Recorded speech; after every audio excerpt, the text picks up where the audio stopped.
Good morning, everyone, and welcome to Kissimmee, Florida for Day 5 of the 2019 NJCU Baseball Spring Trip, the final day for the Gothic Knights here in the Sunshine State. As today, NJCU, with a record of 2-3 in the year, they've won their last 2 games, take on winless Gordon out of Massachusetts, members of the Commonwealth Coast Conference. Gordon is 0-8 on the year. They've played some close games. They've also had some lopsided affairs, and the Gothic Knights will try to make this trip an 500 trip.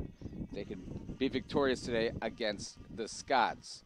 Gordon Scots and the NJCU Gothic Knights. I'm Ira Thor. Thanks for watching today's broadcast here on Gothic Vision. We've gone to great lengths to try to have a multi-camera shoot here at the stadium, and of course one of them doesn't work and the other one is blurry, so hey, you know, sometimes best efforts don't go rewarded. But we have a good, nice high shot here that pretty much covers the whole stadium for the first time on the trip, and we hope to bring you some exciting Gothic Knight baseball. And then Thursday and Friday, we're going to head down to Naples, Florida, join the Gothic Knight softball team, and bring you the final 4 games of their trip right here on Gothic Vision.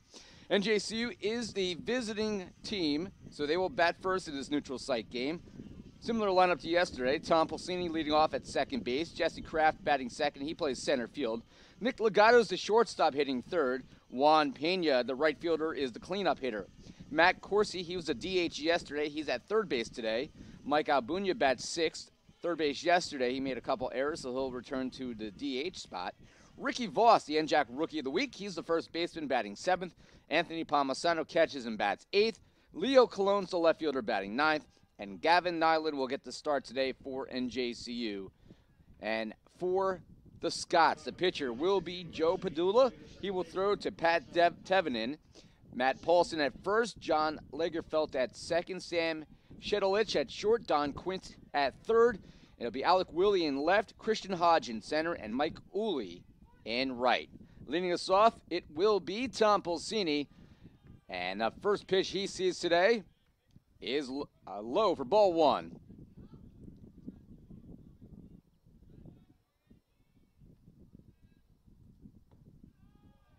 And it's ball 2 to Tom Pulsini. Of course, you can follow the action also live on our live stats. That link on NJCUGothicKnights.com.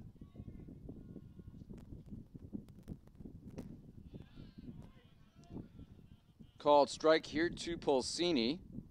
Be a ball and 2 strikes here in the top of inning number 1.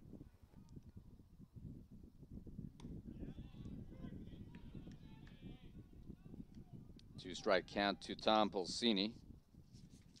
Pulsini is hitting .429 on the year through 5 games. 2-2 pitch. In and out of the glove of the catcher Tevenin. And it'll be 3-2.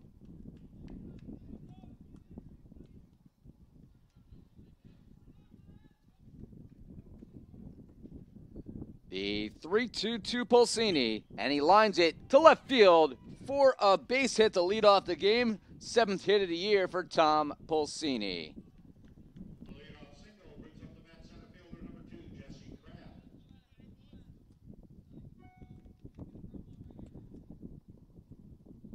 They'll bring up Jesse Kraft, the Gothic Knights center fielder, another senior out of Nutley. 7 for 17 on the year so far, hitting .412. His father, Mike, has been on the trip and taken a lot of good photos of his son's senior campaign here. Ball and no strikes here.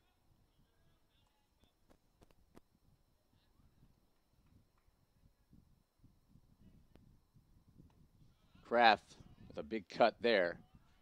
1 ball and 1 strike. The pitcher, Joe Padula, he's a sophomore.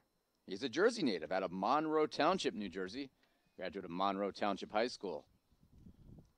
And Kraft hits in the air, deep left field. That's going to be over the head of the left fielder, Willie. Pulsini around second, on his way to third. He's being waved by third base coach Ross Halkias. Kraft to third, sliding in with an RBI triple. And it's 1-0 Gothic Knights.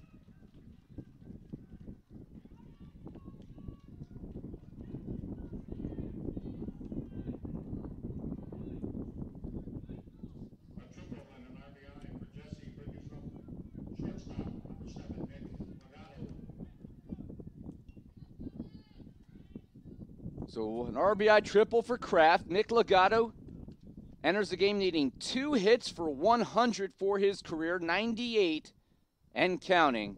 And he will have quite a bit more than that by the time his career is over. That is a called strike to Nick Legato. Legato hitting .286 on the year. He's got 6 hits on the campaign. He started the year with 92 hits in 3 years, an all-region performer last year, the only one returning to the Knights, although Juan Pena, the starting right fielder and the cleanup hitter who's on deck, was all-conference last year but did not get all-region. And that's going to be a base hit through the right side. That's career hit number 99. That will bring in Jesse Kraft, and it gives NJCU a 2-0 lead here in the top of the first. 1 RBI for Nick Legato. For Legato, that is his 2nd RBI of the season.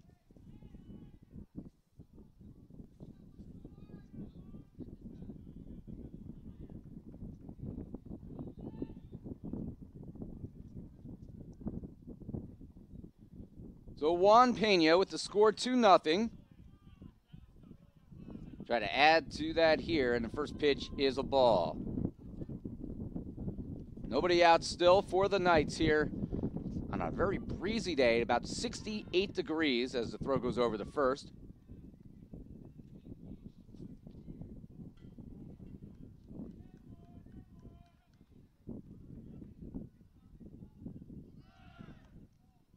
There goes Legato. That's going to sail into center field. Legato will head to third on the error. The throw, the third goes into the dugout.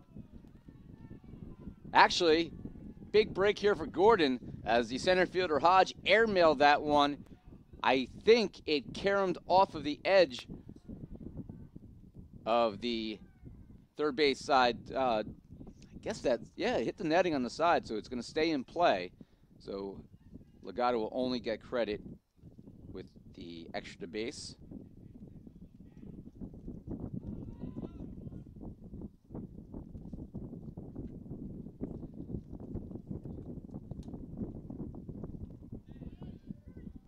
As a called strike.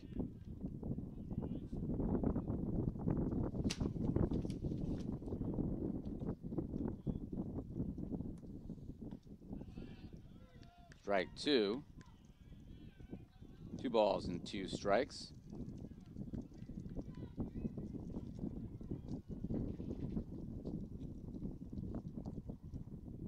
And that's line fell up the third base side. Legato had to sidestep that one.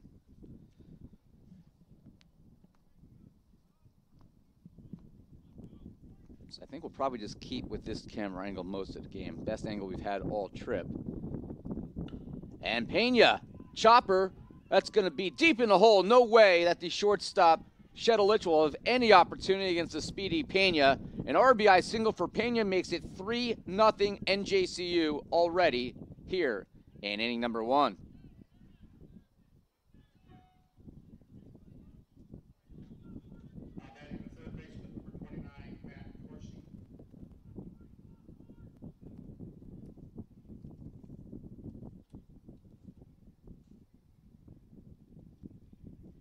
So currently, the run by Legato not earned. It could become earned depending on what happens the rest of this inning, as he likely would have stayed at second base. Maybe gone to third on that play by Pena.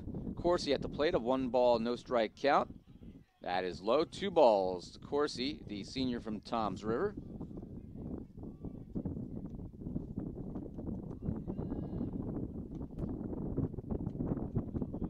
Still nobody out.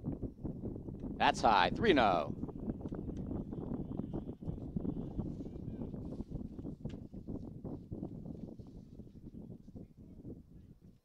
The shortstop Shedelich is also from Jersey, Scotch Plains, graduate of Scotch Plains Fanwood. Called strike to Matt Corsi. They have one other player, I believe, on the roster. He's not in the game. Alex Park from Madison, New Jersey. Corsi, a high pop-up back towards the screen. Teveden gives it a look, and it's off the netting. roll down and not going to quite make the field of play.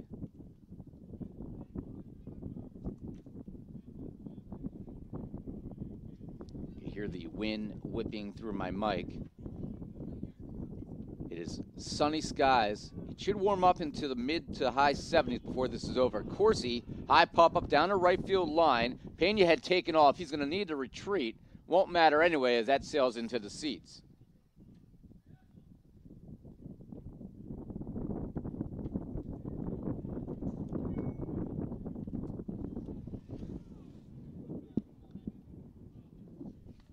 See if we can adjust the camera a little bit there. Bring you a little bit more of the first base side. Not an exact science. I don't have a cameraman today, so I'm kind of doing everything by myself. Of course, he fouls this one back as well.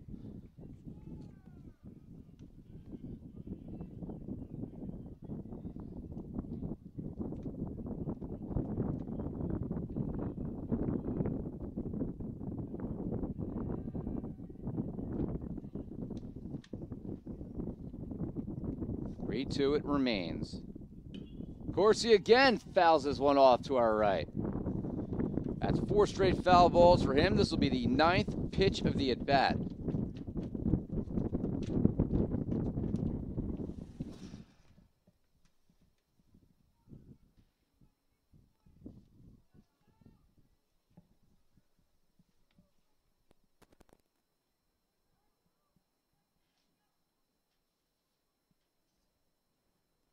And time is called here by the home plate umpire.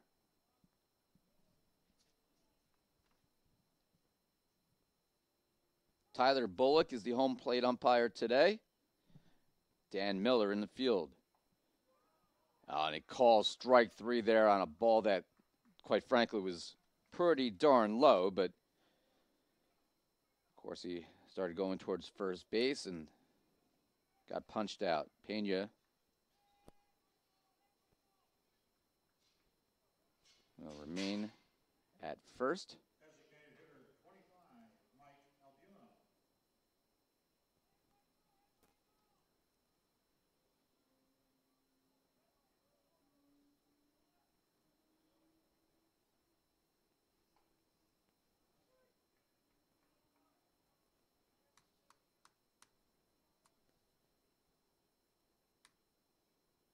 So with 1 out now, it'll bring up Mike Albunya.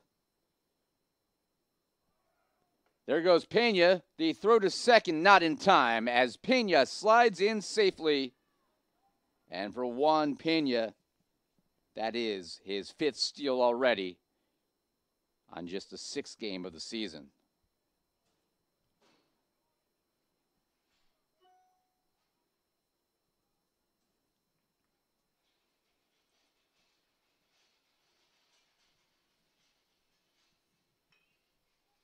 Albunya ground ball to third.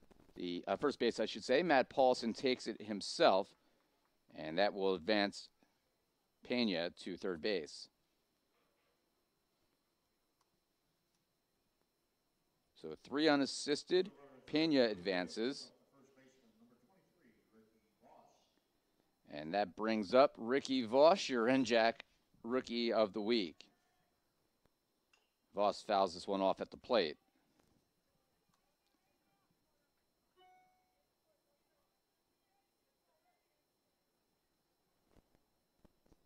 Gothic Knights with 3 runs on 4 hits. That's in the dirt, blocked well by Tevenen.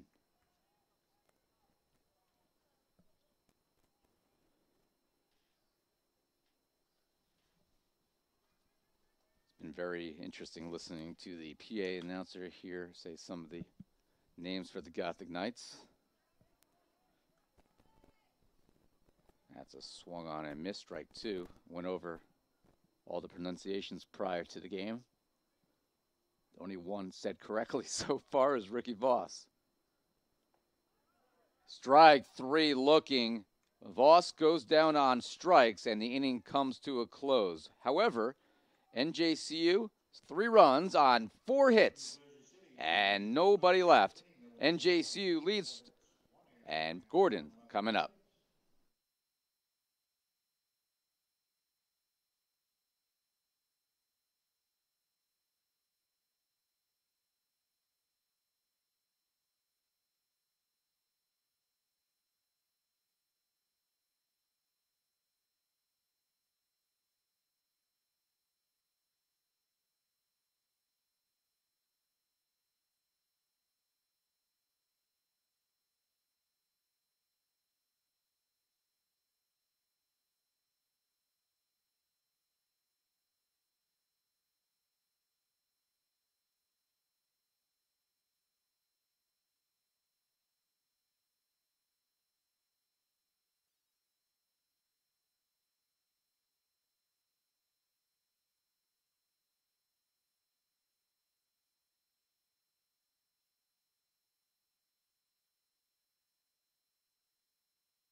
Back here for the bottom of inning number 1. Let's give you the batting order for the Scots of Gordon. Again, members of the Commonwealth Coast Conference. Don Quint leads off. He's the third baseman.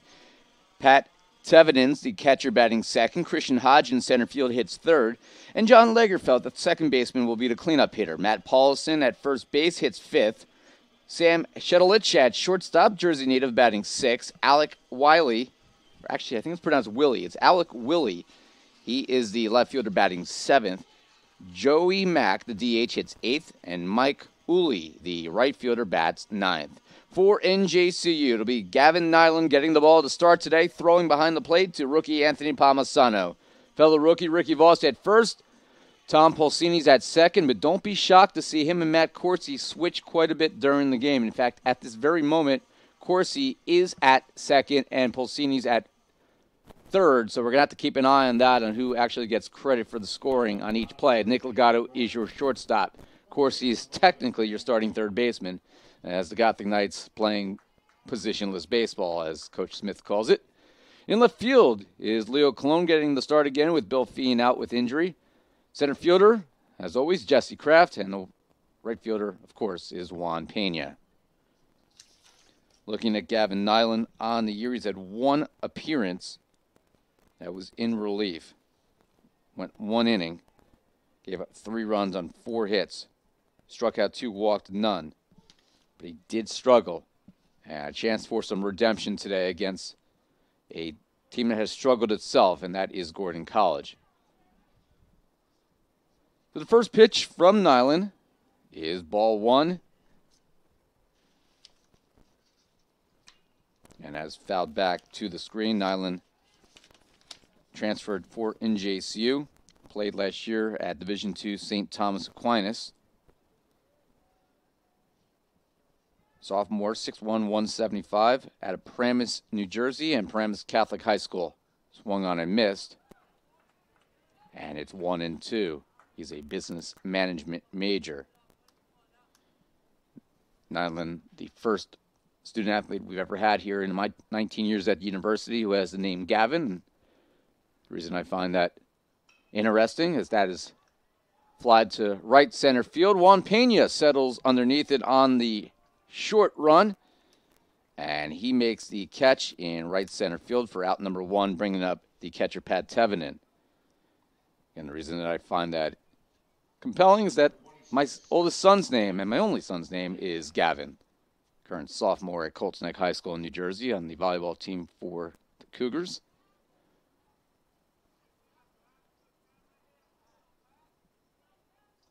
As Tevenin steps out. Thought I was being original, my wife and I, Catherine, when we named him that, Gavin, in 2003. There weren't a lot of Gavins out there at the time, but it's become a lot more popular name since then. That is off the plate for ball number 1.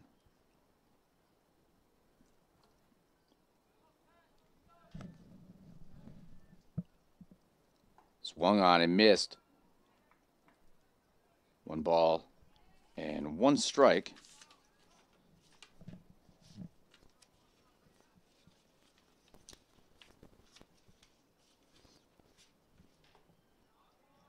On the outside corner.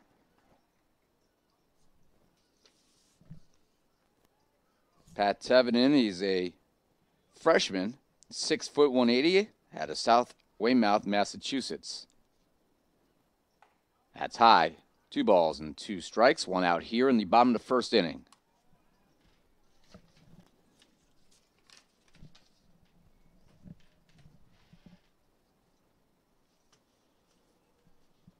Two pitch. And count will go full 3-2.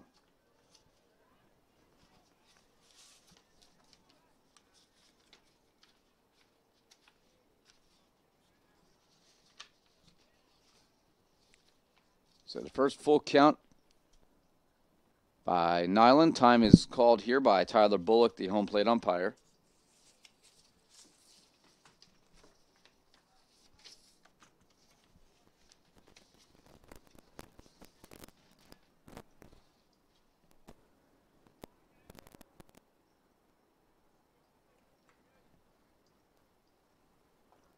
And strike three looking as Tevenen goes down on strikes for out number 2.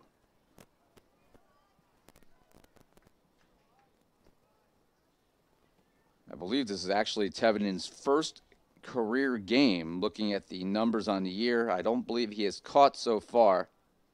And that means that was Tevenen's first career at bat as he goes down on Ks. That'll bring up the center fielder, Christian Hodge.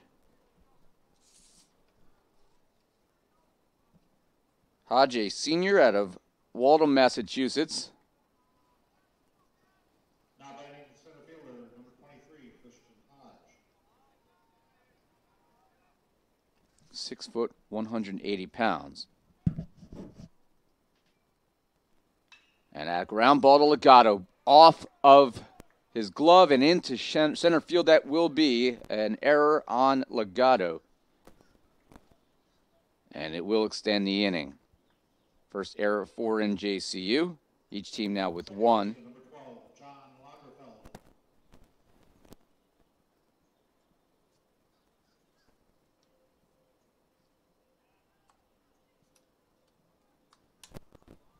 So that will bring up the cleanup hitter, second baseman John Lagerfeld. There is a D in there, but it's actually silent. It's Lagerfeld. Hitting .292 so far in the year.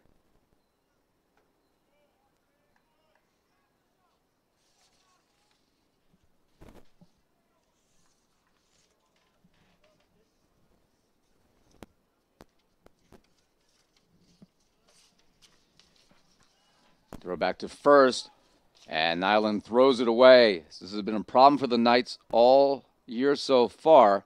They've done a good job of keeping runners close, but they've had at least 3 or 4 errors now on balls thrown away trying to check runners. And Hodge on the error will take second.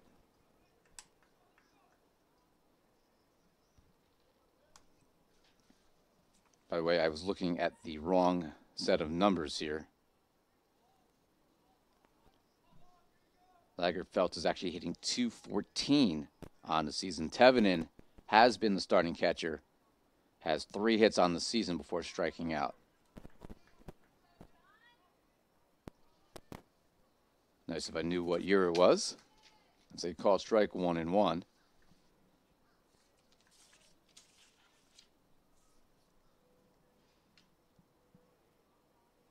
Nyland working with a 2-0 lead. That's ball 2. 2 balls and 1 strike.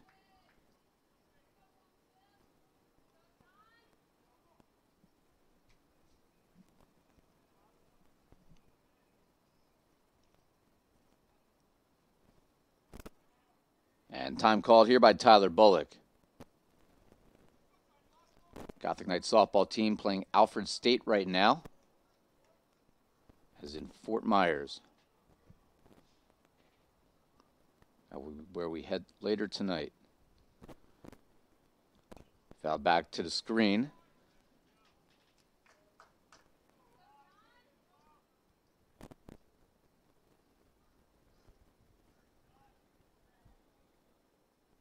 And we have a camera clamped right behind home plate. It was a great idea in theory. Without having somebody man it, though, it's getting a little bit knocked around by the wind as Nyland steps off.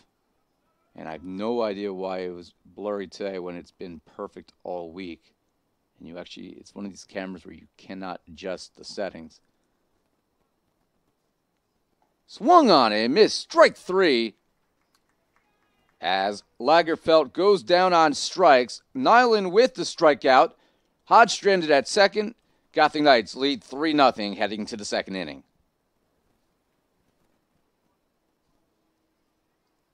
And for Gordon, in the bottom of the first inning, there were no runs on no hits, 2 errors, 1 left on base. After 1 complete, it's the Jersey City Knights 3 and Gordon.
Back here for the top of the second inning. They just said Anthony Palmisano's name as Anthony Palmisimo. Well, Palmisimo's not his name, but he hits it sharply to the third baseman, Don Quint. And a strong throw is able to retire Anthony Palmisano.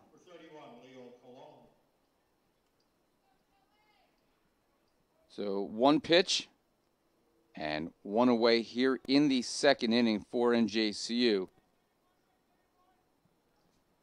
And it will bring up Leo Colon trying to get his bat going.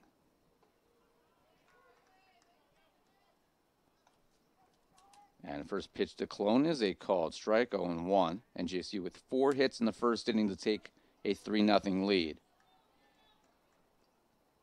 And now an 0-2 count here to Colon.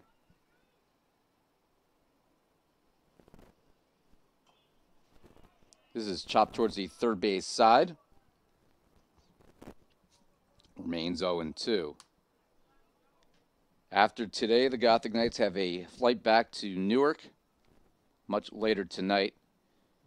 We'll head back to Davenport. The boys will clean out the condos they've been staying in as this is fouled up the third base side. And they will fly out tonight with head coach Jerry Smith, Nick Cesare, and Ross Halkias. Actually, Nick Cesare will not fly out. He actually drove one of the vans down from New Jersey. He does this every year. He's not a big fan of flying. As that is hit in the air towards left field, Willie's there. He makes the catch. That's out number 2.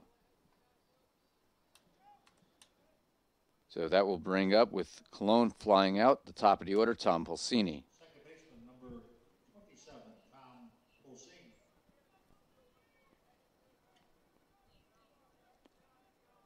The fact that Coach Cesare drives every year actually helps us bring you this broadcast because we don't actually have to ship the equipment on the plane. I'm going to take some of it down south to Naples and Fort Myers with me, but we're going to ship the majority of it back in the van.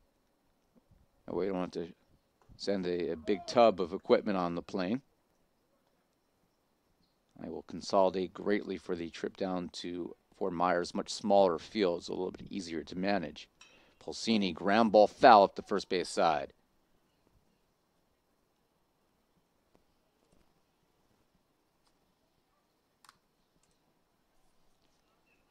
Next action for NJCU schedule will be this Sunday, 1 o'clock home game at the Thomas M. Garrity Athletic Complex against Wesley of Delaware.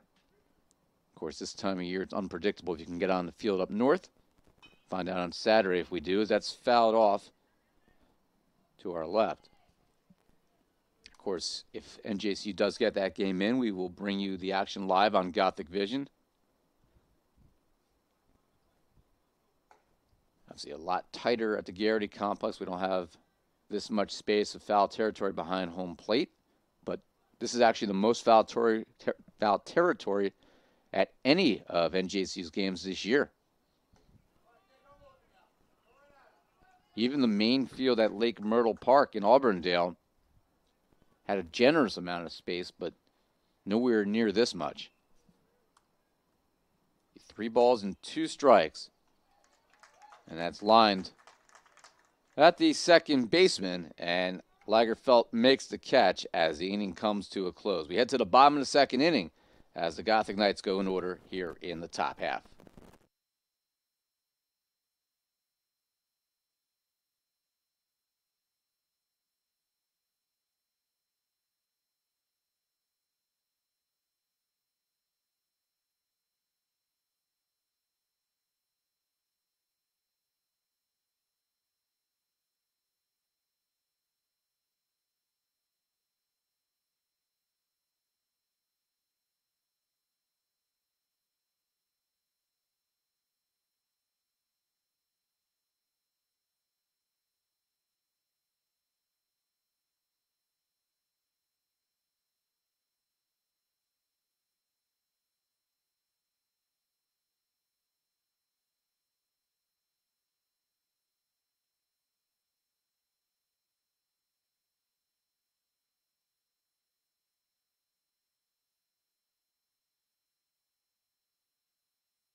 Back here for the bottom of the second inning. Replay from our earlier stolen base. Legato and Pena both had steals. And we are back to live action here, bottom of the second. And leading off will be Paulson, who flies it down the right field line. And it is a fair ball landing on the line. First hit for the Scots. And first pitch, Paulson. He's at second base with a double.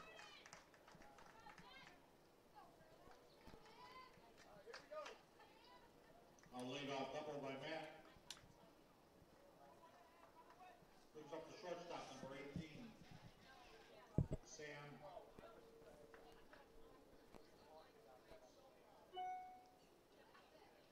The PA announcer here in Osceola Stadium didn't even bother trying to pronounce Sam's last name. It's Sam Shetelich out of Scotch Plains, New Jersey. And he will try to get the Scots on the board with NJCU leading 3-0.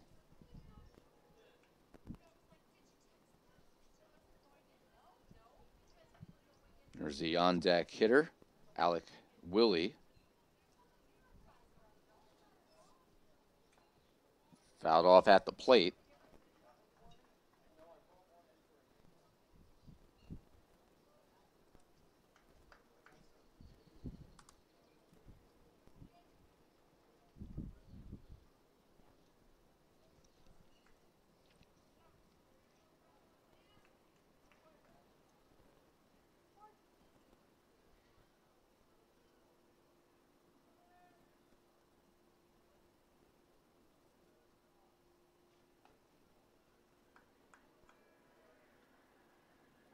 That's high for ball number 2, 2-1.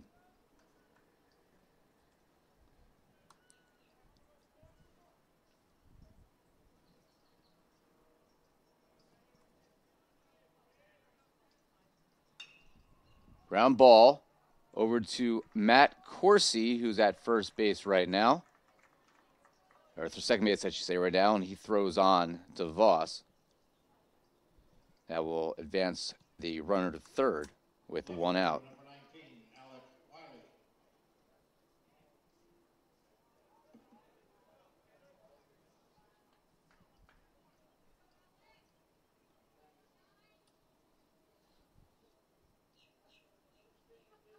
So Shetelich will ground out. We're going to officially put this as a 5-3 to 4. It's the only way to do this in our scoring system with the players trading positions, and Pulsini now back at second base.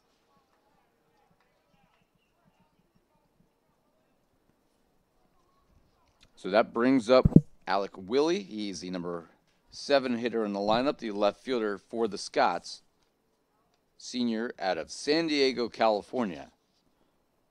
A 1 pitch, drops down a bunt, squeeze bunt attempt. They will sacrifice the run for the out, and the Scots are on the board.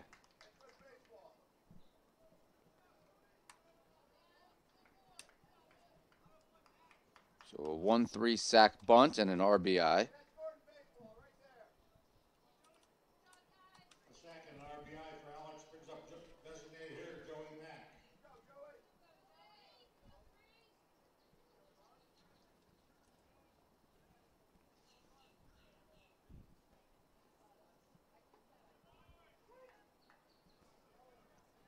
So 3-1's your score, and that will bring up Joey Mack, the DH. He takes first pitch strike, and then an 0-2 count now coming up here is Nyland trying to get out of the inning. That's high to 1-2.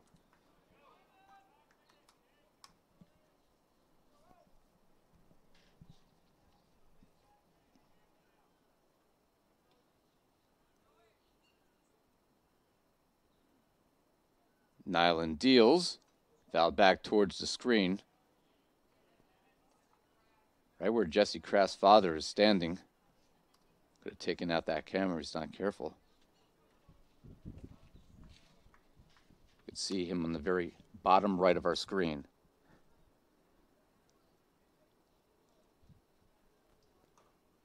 Check swing.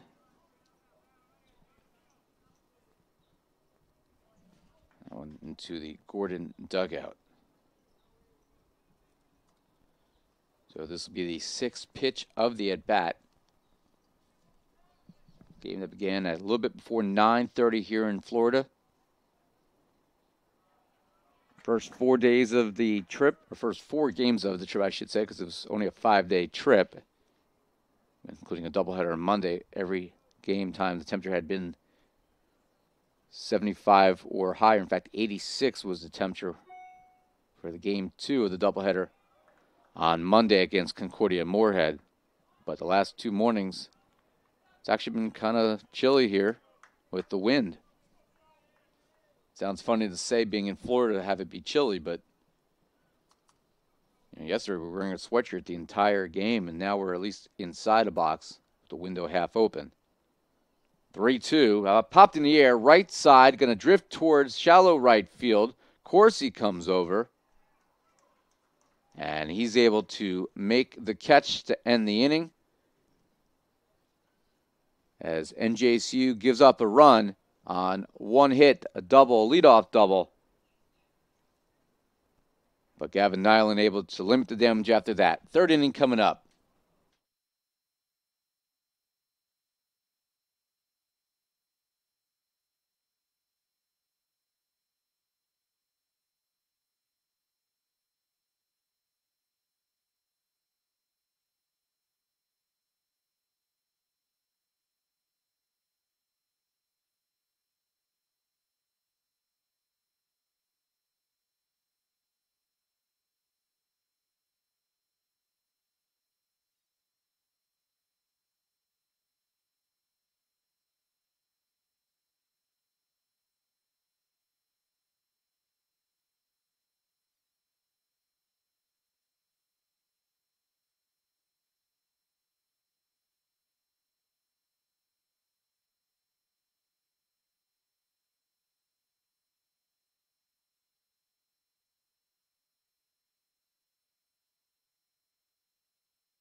Top of the 3rd inning here in Kissimmee, Florida. Ira Thor with you on Gothic Vision. Final day of the NJCU 2019 spring trip as they take on the Scots of Gordon College out of the Commonwealth Coast Conference in Massachusetts. Jesse Kraft at the plate. First pitch to him is ball 1, and then this is chopped foul.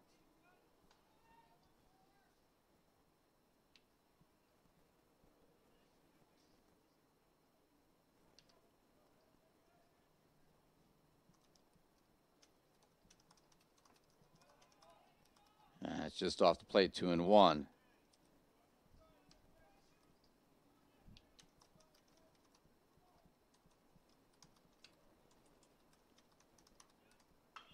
And Kraft in the air, deep to left field, on the run, reaching out, making the catches, Willie, the left fielder, for out number 1.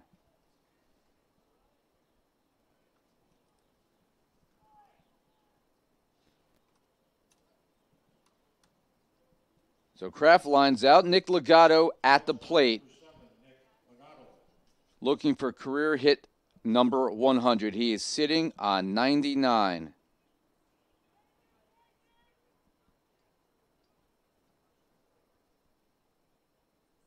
And the ground ball to first base won't come here. Backhanded by the first baseman Paulson. Legato hits it well, but grounds out 3 unassisted.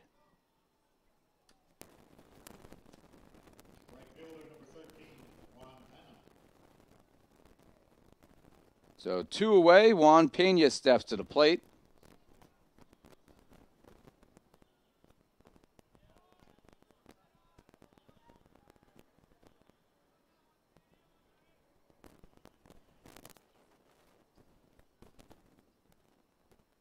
And Pena grounds this to the third baseman, Quint. And his throw is in time to retire Pena as the Gothic Knights go 1-2-3 here in the top of the third inning. Bottom of the third coming up.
Bottom of the third inning here, 3-1. NJCU on top of the Gordon Scotts. And the right fielder Mike Uli will lead off. Uli hitting so far in 8 games, although he's only played 4, .333. He's 2 for 6 on the year. This is his third start. Ken Gordon coming in at 0-8 on the year. First pitch fouled off.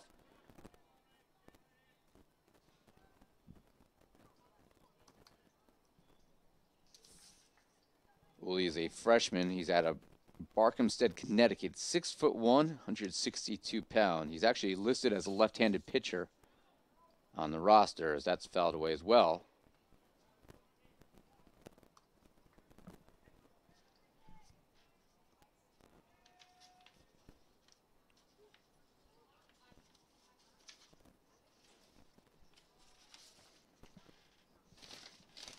And Uli one more time, and this will be a 1-ball, 2-strike count now. Staying alive against Gavin Nyland, making his first start as a Gothic Knight.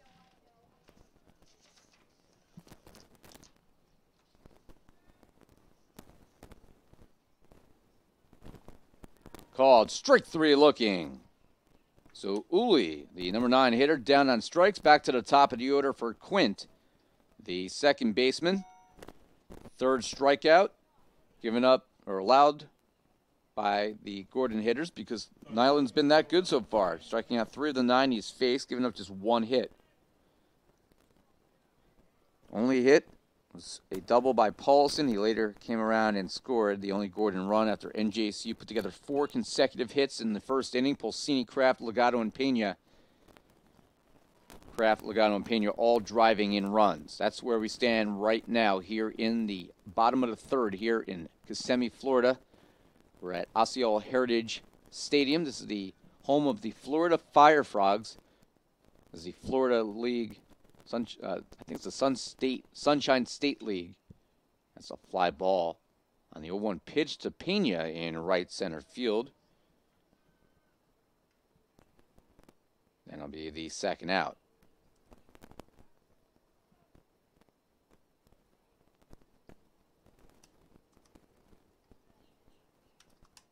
So 2-way to bring up the catcher, Tevenen.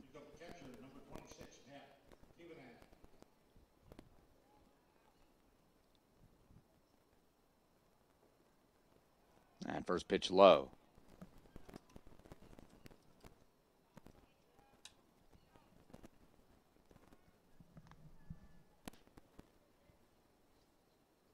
That bounces off the plate. 2 balls and no strikes.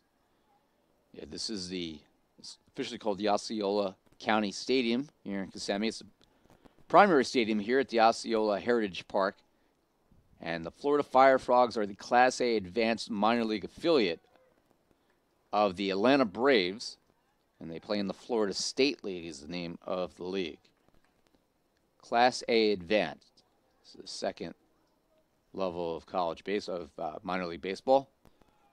It's a called strike, 2 balls, and 2 strikes here.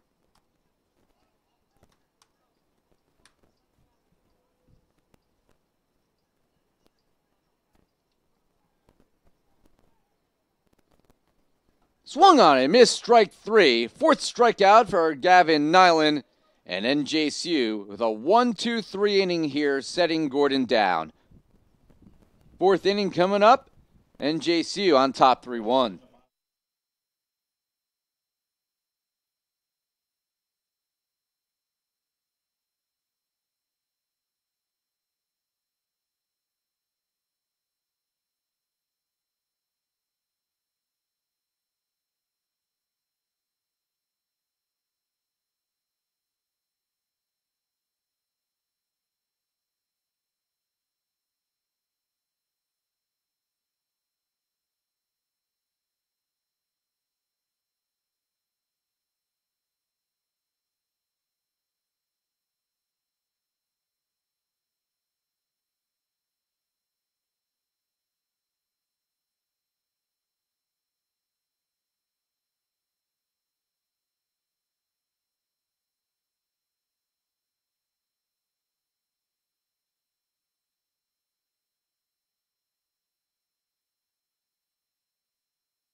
Matt Corsi at the plate for NJCU, as NJCU bats here in inning number 4.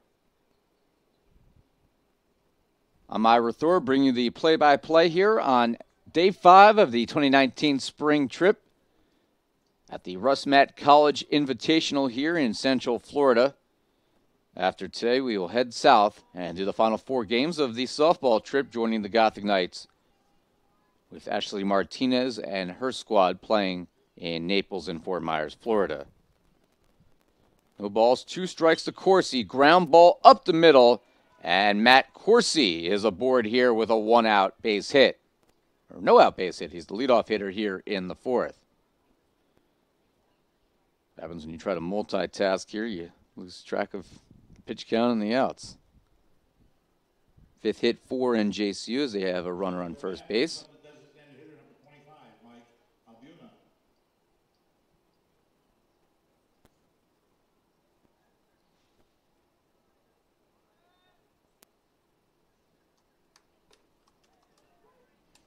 That brings up Mike Albunia, Gothic Knight DH out of Jersey City, New Jersey, Hudson Catholic High School. He's one of many seniors, 10 all told on this year's roster.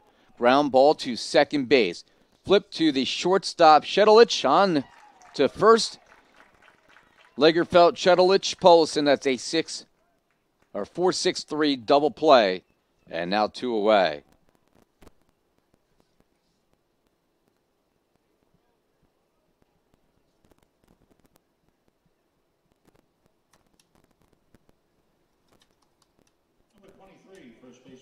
And we'll bring up the NJAC Rookie of the Week, Ricky Voss.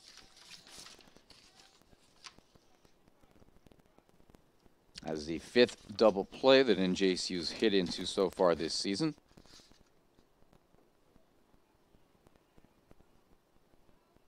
And it'll be a 2-ball count here to Voss. Softball actually hit into a game-ending triple play. Swung on and missed on day 1 of their trip Down 17-11 to St. Joseph's, Connecticut in the bottom of the 7th. Obviously, at that point, trying anything you do to come back. And they hit a sharp line drive to center. Everyone took off.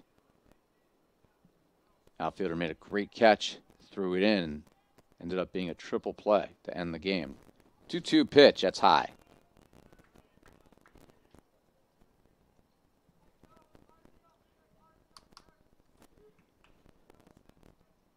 Velocity, number 7 hitter in the lineup for the Knights. Swung on, check swing, he went around. That's strike 3. And the inning comes to a close as Voss goes down on strikes. And after a leadoff base hit by Matt Corsi, a double play and a strikeout swinging as the pitcher for the Scots, Joe Padula, the Jersey native, has settled down after giving up 3 in the top of the first. NJCU continues to lead 3-1, bottom of the 4th coming up.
I learned a lot of valuable lessons playing college football. I never thought about the health benefits of exercise until I actually started to talk to coaches in college. It's not only just for performance, it's for life. My coaches instilled the importance of well-being, not only building up strength, mental health, getting enough sleep, eating properly is all what it is to be healthy. I decided that I want to go into personal trainer and share my knowledge that I obtained in college about physical and mental well-being. Christian Hodge leading off for Gordon. First pitch of the bottom of the 4th, a line drive to Jesse Kraft. 1 pitch, 1 away here in the bottom of the 4th. So after Hodge lines out to the NJCU center fielder, it'll bring up the second baseman, John Lagerfeld, the cleanup hitter in the lineup. NJCU on top 3-1, looking to even its record at 3-3 on the trip. It's supposed to be a little bit warmer in Jersey this weekend if the rain stays away. So perhaps the Gothic Knights will be able to wear their green on St. Patrick's Day this Sunday.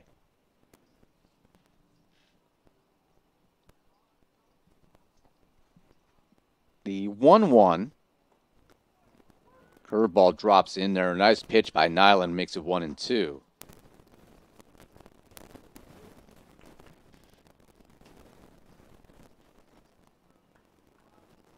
One-two pitch. Nyland swung on and missed as he strikes out the cleanup hitter Lagerfeld, his 5th strikeout.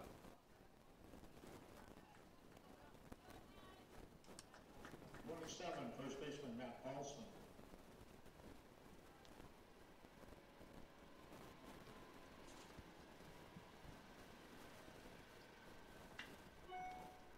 Two-way brings up Paulson. He swings at the first pitch.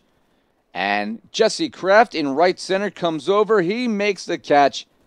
3 up, 3 down. We head to the 5th, 3-1. Quick moving game so far here in Kissimmee, Florida.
As we join you here for the 5th inning, let's take a look at Nyland's 5th strikeout. And he blows a pitch past the second baseman, Lagerfeld. Nyland's allowed just one hit, his team leading 3-1. And NJCU on top of Gordon will try to add to that lead. Here in the 5th, NJCU put up 3 in the top of the first. Haven't scored since. And it'll be the catcher, rookie Anthony Palmisano, stepping in. Palmisano, Colon, and then Pulsini. 8, 9, and 1 hitters due up for your Gothic Knights here on Gothic Vision on the final day of the baseball portion of the spring trip, with softball still to come. That is low, 2-0 to Anthony Palmisano, who wins the award for the most family on the trip. There have been up to 8 members of his family here throughout these 5 days. That's on the inside corner.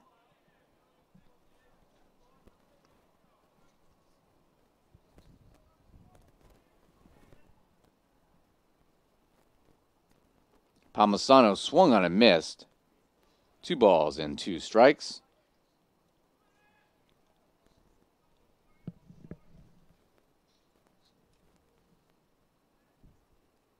And he gets hit on the back right shoulder.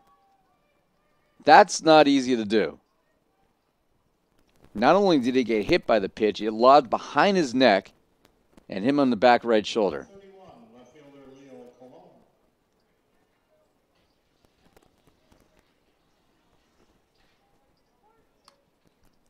So with Palmisano on first base, Leo Colon at the plate. Palmisano goes. The throw to second is high. And a stolen base for Anthony Palmisano. The Gothic Knight rookie swipes second. And NJCU on his second steal of the year has a runner in scoring position.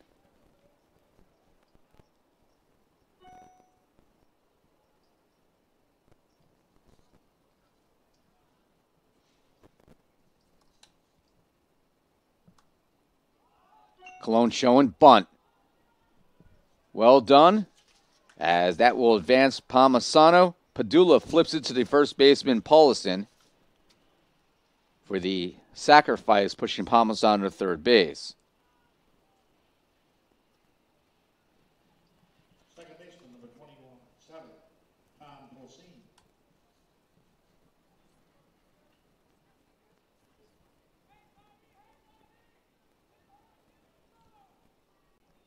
Here's the stolen base by Palmisano. He's 2 for 2 on the year. And Tom Pulsini steps up. First pitch, ball 1.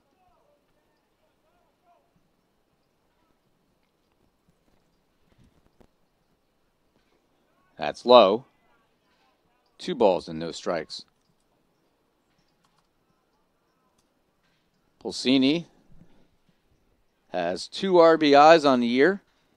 Been in the leadoff spot the last couple games. Started the year in the 5 spot in the lineup. Swung on and missed. Out of Hazlet, New Jersey. Raritan High School. Again, second member of his family to play for the program. His older brother CJ played the 2 years prior to Tom's arrival. Fly ball to center field. This will score a run. Drifting over in right center is Hodge, the center fielder. And the throw will not nearly be in time as Palmisano can trot home to give the Gothic Knights a 4-1 lead.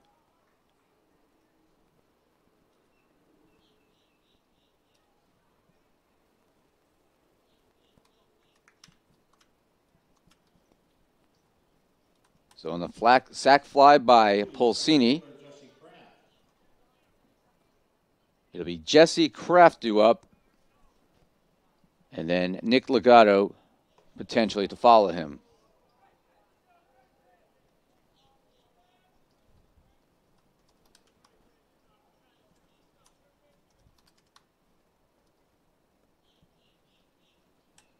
And Kraft fouls this one off. A ball and 1 strike here to Jesse Kraft.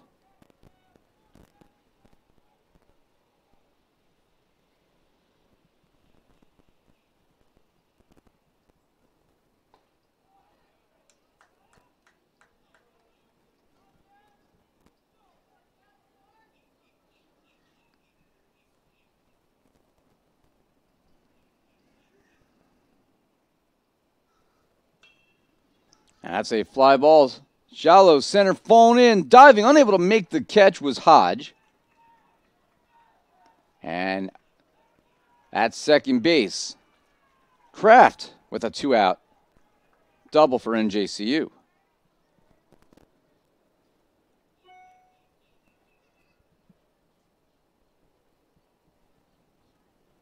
Sixth hit for NJCU.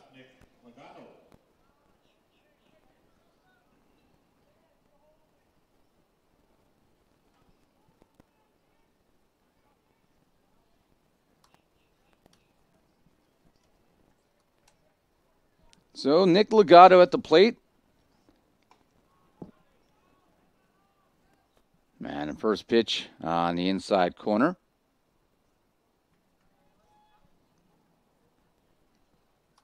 One ball, no strikes.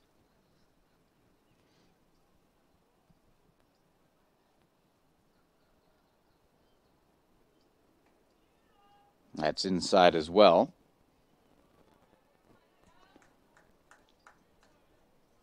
Two balls and no strikes.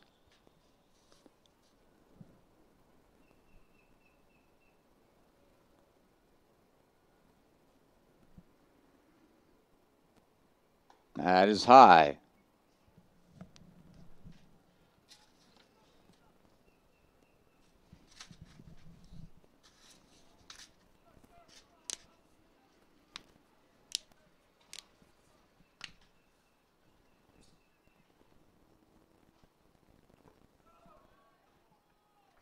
And that is ball four, so Legato walks on 4 pitches, and the Gothic Knights have runners on first and second.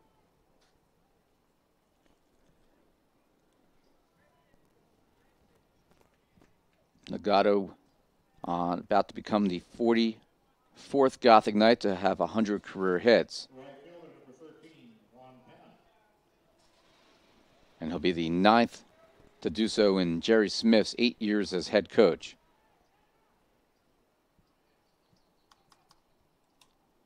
So Juan Pena steps to the plate, swung on and missed there.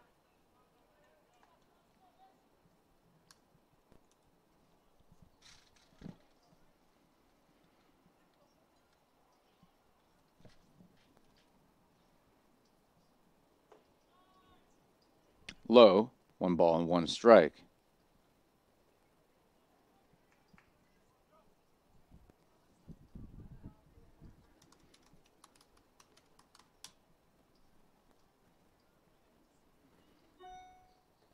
That's low as well.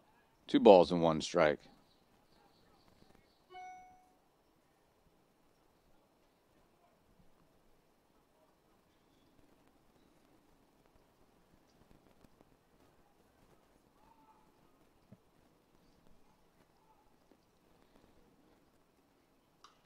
Pena pops that in the air. Left side of the infield, waving off the third baseman Quint with Shettle. She makes the catch. And the inning does come to a close here as NJCU strands runners at first and second. But they do score 1 run, and they now lead 4-1 as we head to the 5th.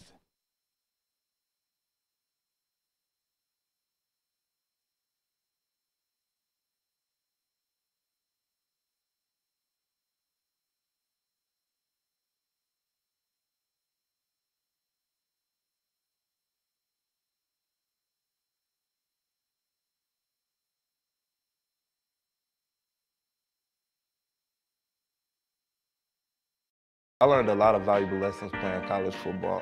I never thought about the health benefits of exercise until I actually started to talk to coaches in college.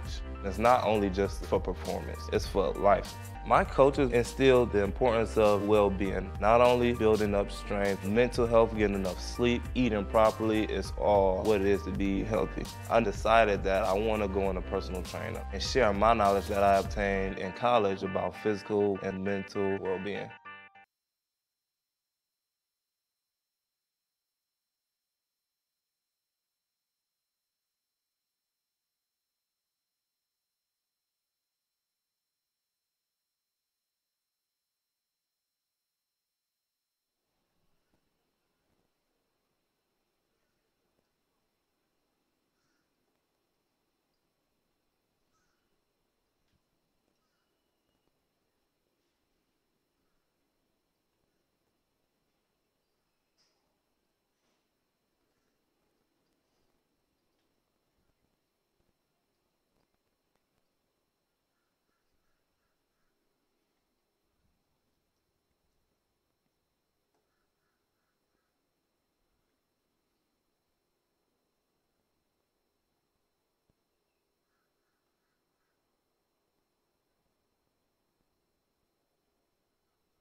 Bottom of the fifth inning here in Kissimmee, Florida. 4-1 NJCU leads, 6-1 in the hits column.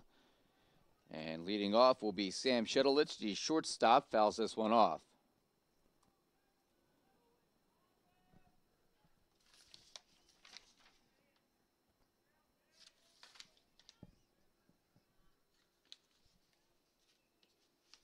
Shedelich hitting .222 on the year coming into play. Fly ball down the right field line. Juan Pena on the run. That ball tailed off on him at the very end. And the new field umpire, Matt Witkowski, says he makes the catch. And that is out number one. Left fielder, number 19, Alex Miley. So Shedelich lines out to Pena. Willie will be up, the left fielder. Hit .204 a year ago.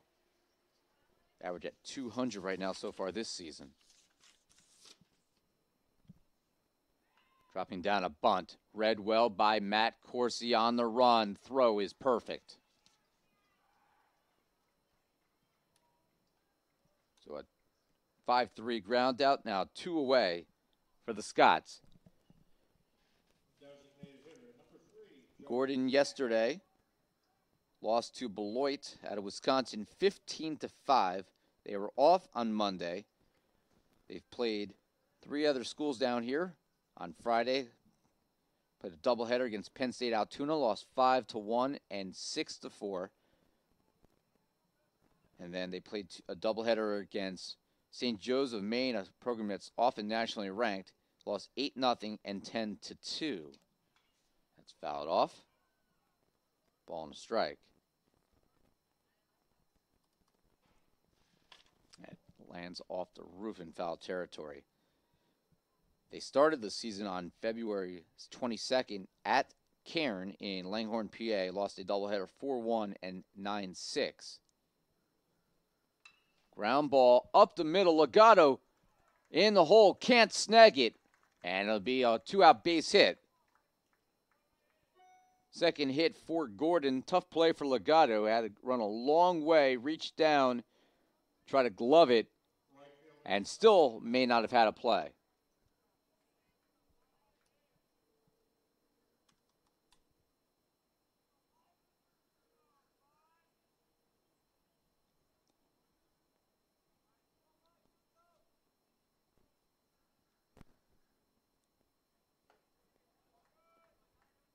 And we'll bring up the right fielder, Mike Uli.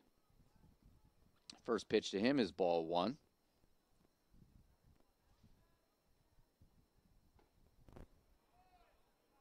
And now 2-ball count.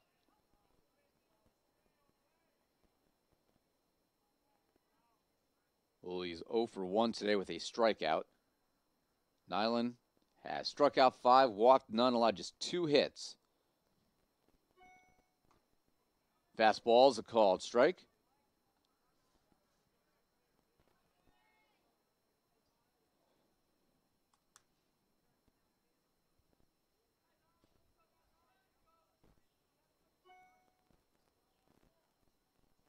Two on.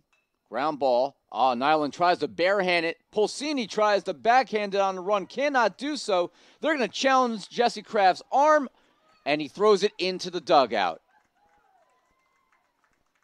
And Gordon on the board on the error on the throw by Kraft, airmailing it into the Gordon dugout. Nearly took out one of the Scots.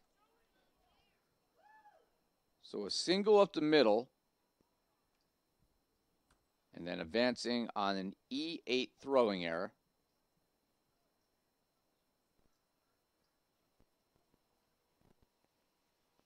Mack was trying to go first to third, which forced the throw. And then advances on the error.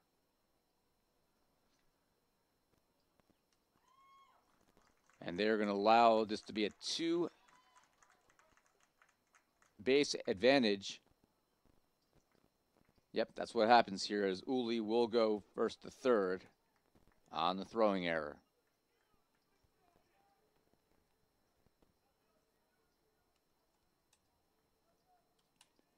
So it's now 4-2.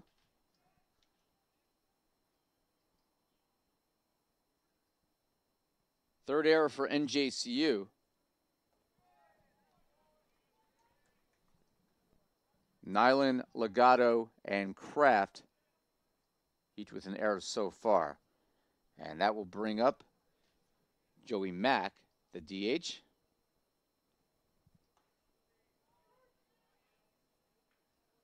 That'll be a 1-ball, 1-strike count to him. Actually, I should say Quint, as Mack was the previous hitter. What am I talking about? It was Uli was the previous hitter. Pay attention, Thor.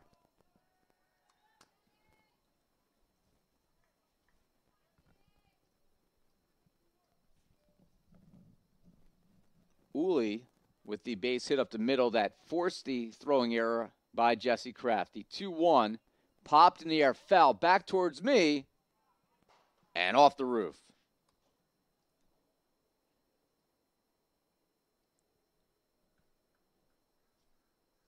Four to 2, the Gothic Knights on top. We thank those of you watching today's game live here from Osceola Stadium.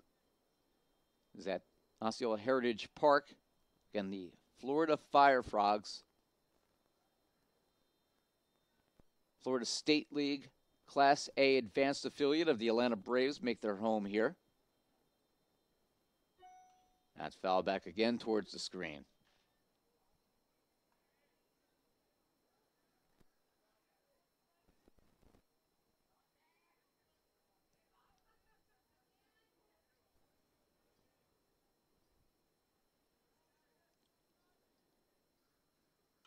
Fouled off again, and it remains 2-2.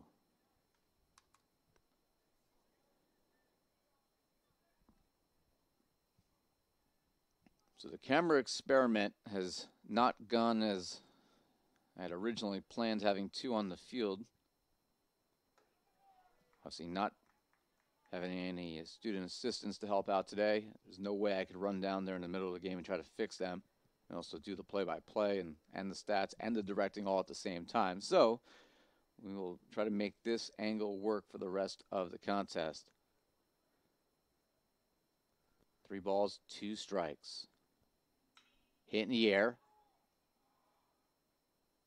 Middle of left center field, right center field I should say, as Kraft comes over in the gap. He is able to make the catch. And that ends the inning. So on a fly out to right center by Quint, Uli is stranded at third. The run is unearned on the third error, and that's allowed Gordon to hang around. A run on 2 hits, 1 error, 1 left on base. We head to inning number 6.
Back here, top of the 6th inning, in a game that's been moving rather quickly. Just an hour and 20 minutes old. As Matt Corsi steps to the plate. 4-2, the Gothic Knights lead. 4 runs on 6 hits and 3 errors. The Scots have 2 runs on 3 hits and 1 error. Of course, he swings through that one.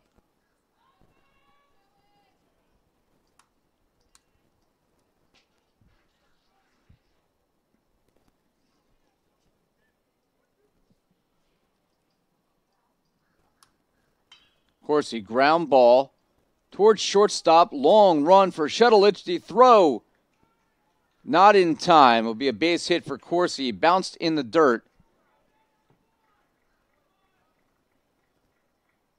And the reason it's not an error is because that was not a routine play at all by Shuttleich. He had to go a long way in the hole there and would have taken basically a perfect throw, even with Corsi not being the quickest player on the team. Still ran well enough out of the box to get down that line. And Shuttleich had to get rid of that one quickly. So an infield single by Corsi to shortstop. That'll bring up Mike Albunia. Albunia, who hit into a double play last time at bat, down the left field line and out of play as the left fielder Willie basically had to run all the way up against the bankment between the left field line and what is a concession area here at Osceola Park. Long foul ball by Albunia.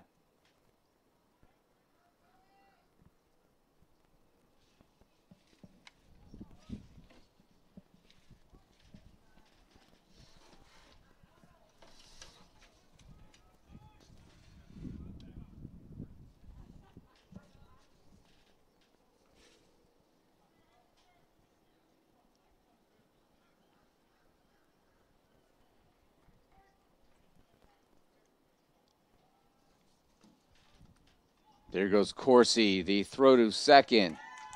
In time, he's picked off 1 to 3 to 6.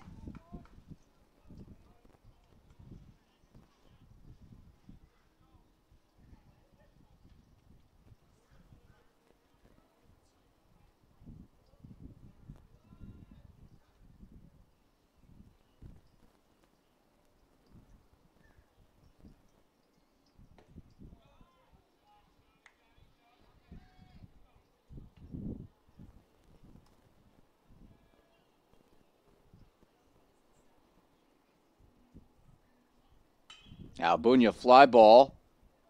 Straightaway center field. And making the catch is Hodge for out number 2.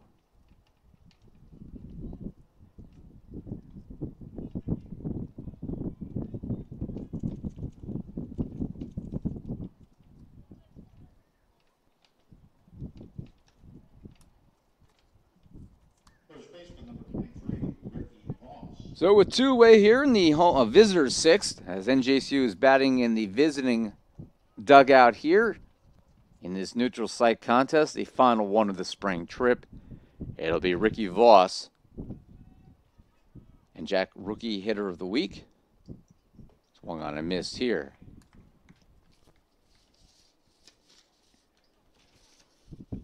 Voss's average has dipped a little bit in the last couple days, now down to 235. He does have 2 RBIs on the season, so still looking for his first career extra base hit.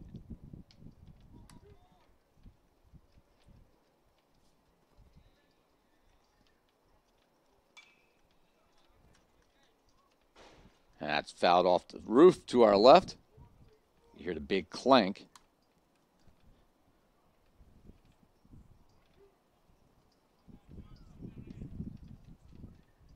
And again, Voss fights it off down the first base line where Nick Cesare, the Gothic Knight pitching coach, today he is serving as the first base coach because Roger Subramanian had to leave us after the first couple days of the trip. He's a full-time teacher in Parsippany and can only get so many days off of work. Ground ball slowly hit towards second base to Lager Felt, who will throw to the pitcher covering. And Padula steps on the bag as the inning comes to a close. And NJCU on the ground out by Voss out here in the top of the 6th. NJCU continuing to lead 4-2. Scott's coming up in the bottom of the inning.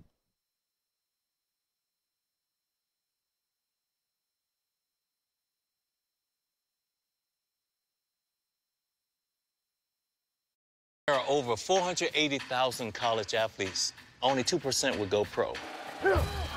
That means over 470,000 will not get a shoe contract. No autographs. No private jets.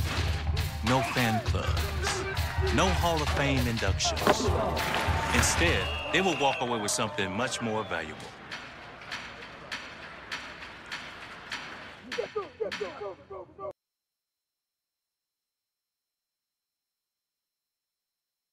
There are over 480,000 college athletes. Only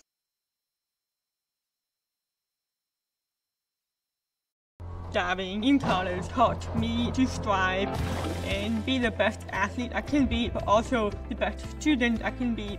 My coaches always made sure that the student comes first, because not everyone's gonna become a professional athlete. So they make sure that we will do great in academics. I knew that would only open the door to my future, and I'm really excited to start my dream program for physical therapy.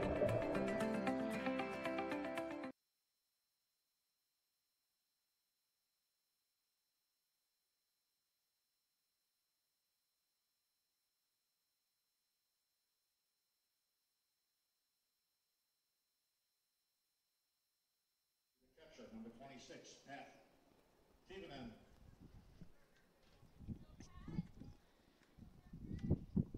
Pat Tevenen will lead off for Gordon here in the bottom of the sixth inning. NJCU holding on to a 4-2 lead. They have a 7-2 advantage, 7-3 advantage to hits, actually.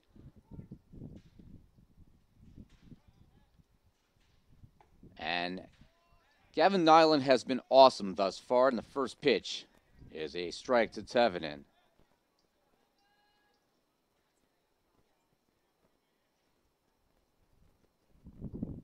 Five strikeouts, no walks, giving up just one earned run and 3 hits. Gothic Knights softball lost their first game today against Alfred State, 13-1. So they fall to 1-6 so far on their trip. Won their first game, but they've struggled since.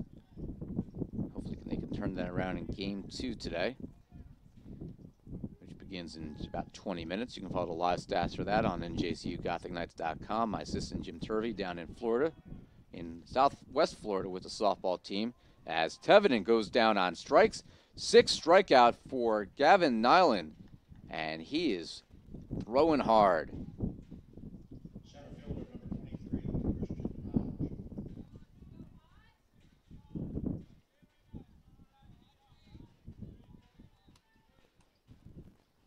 So Tevenen strikes out swinging. That brings up the center fielder Hodge. Ball 1 to him.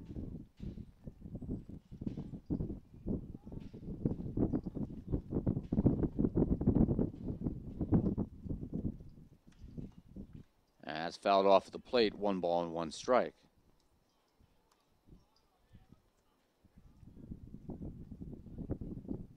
Hodge is 0 for 2 in this game.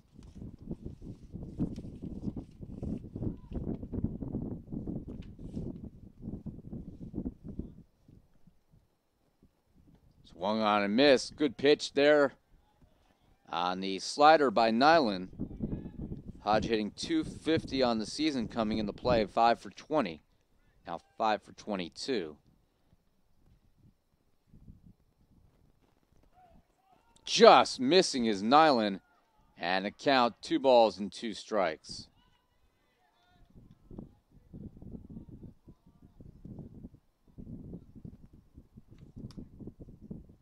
Nyland looking for his 7th strikeout. Ground ball, Legato at short.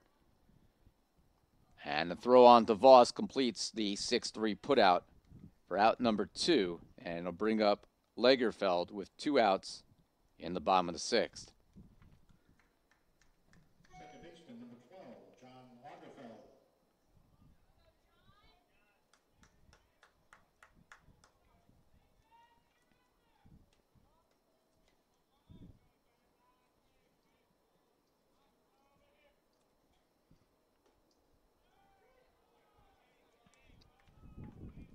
Lagerfeld, the second baseman, the cleanup hitter. First at strike one. Hitting .214 entering play today. Slow roller to Corsi at third. He gloves it.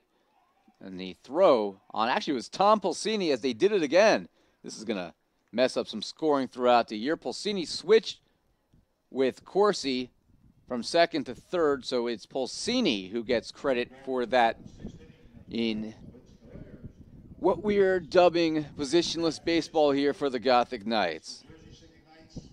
So he grounds out 4-3 to 5 if you're scoring at home, and if you are, I hope you're not. I really do. No runs, no hits, nobody left on. Top of the seventh coming up.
Anthony Palmisano leading off for the Knights here in the top of the seventh, and the first pitch to him is scorched foul down the line.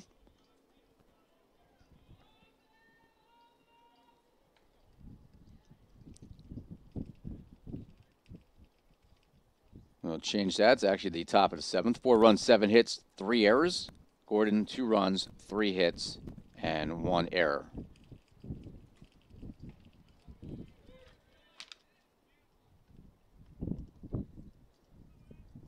And as a called strike, it'll be no balls and 2 strikes to Palmisano. That's high, 1-2.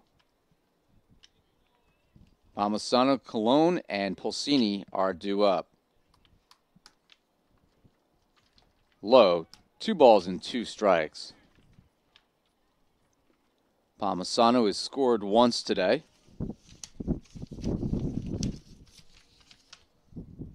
Hitting .250 on the year coming into play. That's behind his head again. Already been hit by a pitch once today. And he has his second steal of the season. That's opposite way down the right field line, drifting foul. And the wind beginning to pick up. I'm sure you can hear that at home.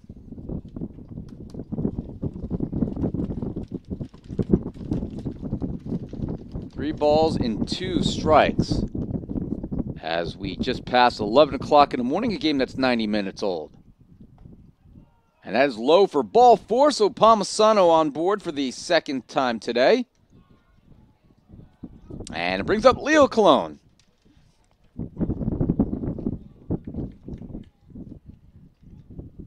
Ira Thor with you live here in Kissimmee, Florida, the 6th and final game of the spring trip for the Gothic Knights.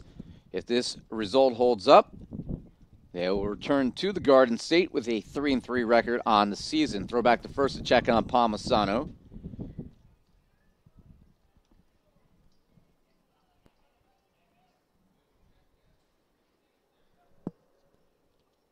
Palmisano dancing off of first. That pitch is high.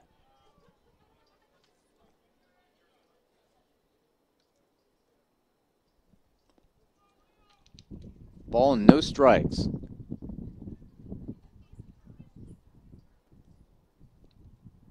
Ground ball foul towards the third base side dugout where the Gordon Scotts are housed today. 1-1.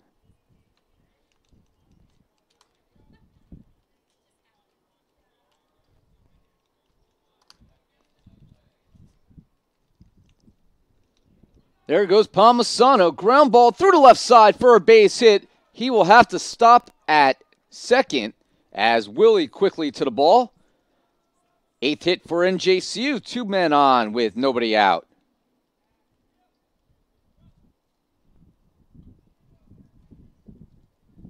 So a single through the left side for Leo Colon.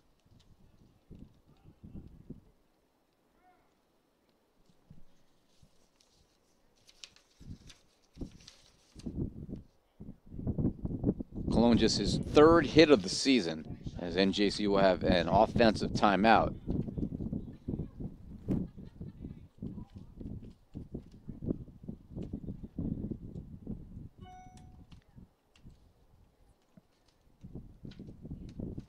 Tom Pulsini will be followed by Jesse Kraft.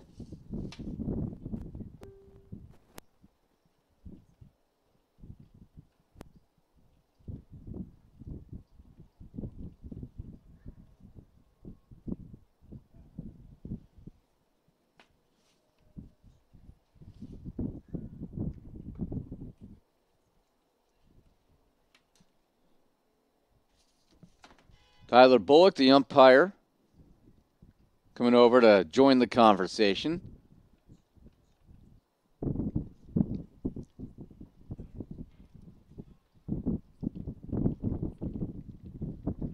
There you see on the right side of the screen. So Pulsini with a chance to try to break this game open. It's 4-2 NJCU. They put up 3 runs in the top of the first. Gordon got 1 back in the second. NJCU made it 4-1 in the 5th. Gordon scored an unearned run on a errant throw from center field in the bottom half of the 5th. And that's where we stand here in the 7th. NJCU 2-3. Gordon still winless on the season. Both teams had great men's basketball seasons. And Pulsini in the air, shallow right field, coming in, leaning, and unable, dropping the ball is Uli, and everyone will advance. That will be an error on Uli.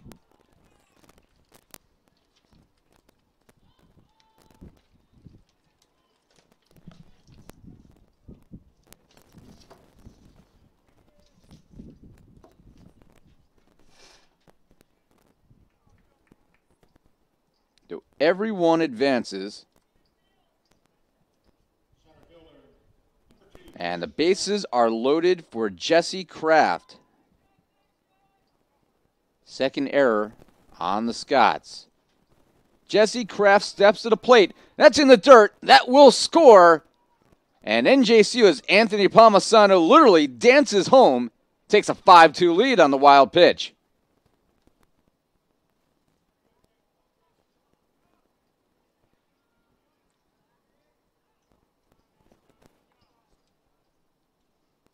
Everybody moves up a base. Colon goes to 3rd and Pulsini to 2nd.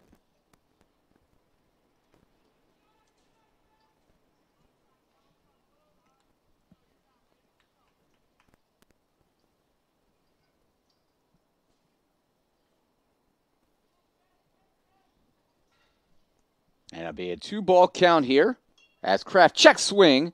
No one will go. They look the runner back. And strong throw by Don Quinty, 3rd baseman.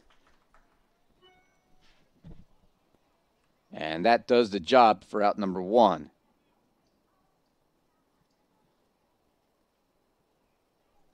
Shortstop, number 7, Nick Legato. So Colon and Legato, or Colon and Pulsini on base. Nick Legato steps in looking for hit number 100.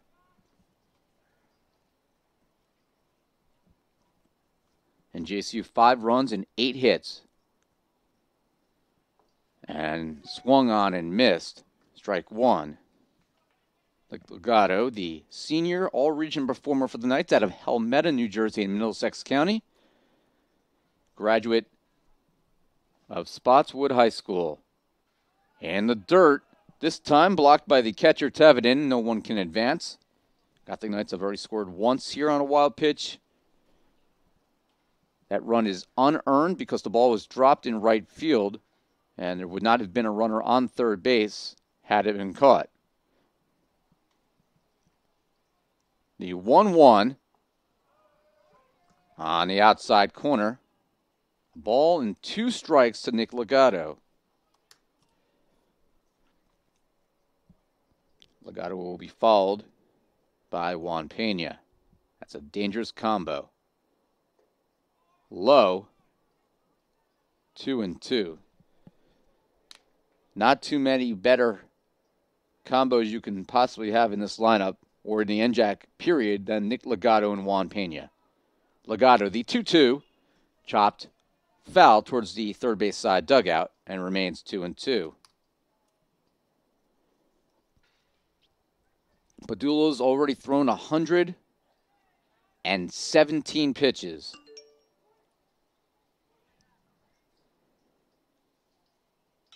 And that is chopped towards shortstop.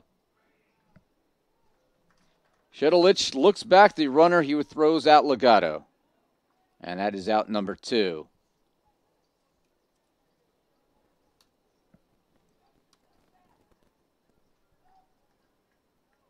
Right fielder, number 13, Juan Pena. So with 2 away, Juan Pena will step in.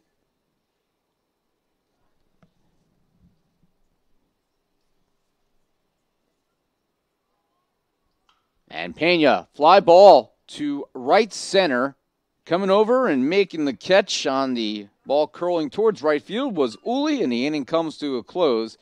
And the Gothic Knights strand 2 in scoring position as Pena flies out in the first pitch he sees. So the Gothic Knights are able to get 1 run, aided by the error in right field. But they strand Pulsini and Colon in scoring position. 1 run on 1 hit, 1 error, 2 left on base. 7th inning stretch here in Kissimmee, Florida. 5-2 Gothic Knights on top.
Here's another look at the wild pitch with the bases loaded that scored Anthony Palmisano. He's able to trot home, and that made it 5-2 in favor of the Gothic Knights. And that's where we stand right now. Number 27, first baseman Matt Paulson. So the first baseman, Matt Paulson, will be due up here for the Scots. They're in danger of falling to 0-9 if they cannot rally. Gavin Nyland's been awesome. He's out there for his 7th inning of work. He has struck out 6, walked none, allowed just 1 earned run. Fly ball to right field. Pena on the run, reaching out as he has to change direction, and he's able to complete the catch for out number 1. Great play by Juan Pena for the first out.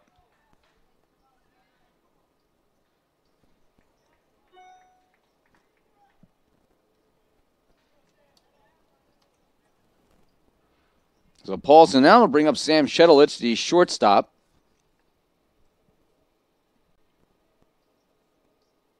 And here you can see Pena having to go a long way and then at the last second change direction to complete that play. Shedelich, a 1-ball count here. That's inside for ball 2.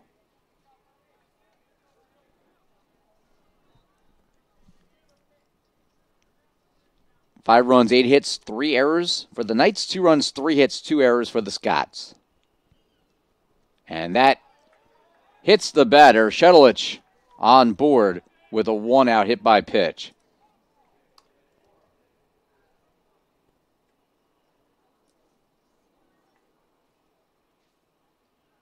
Left fielder, number 19, Alex Wiley.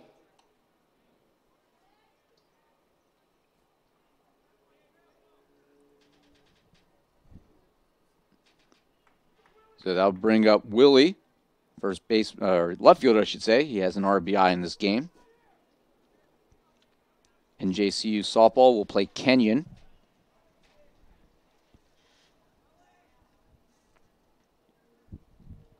That's off the handle of the bat. I think it's actually off the knob, the bottom of the bat. For a strike 1.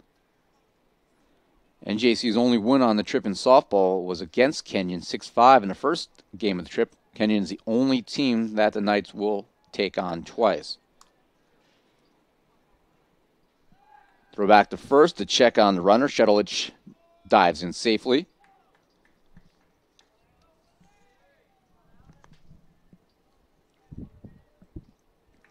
"5-2 Knights lead. Trying to make Gavin Nyland a winner in his first career start. He's only thrown 1 inning coming into play today in relief on this trip. He will start some big games for the Knights this year.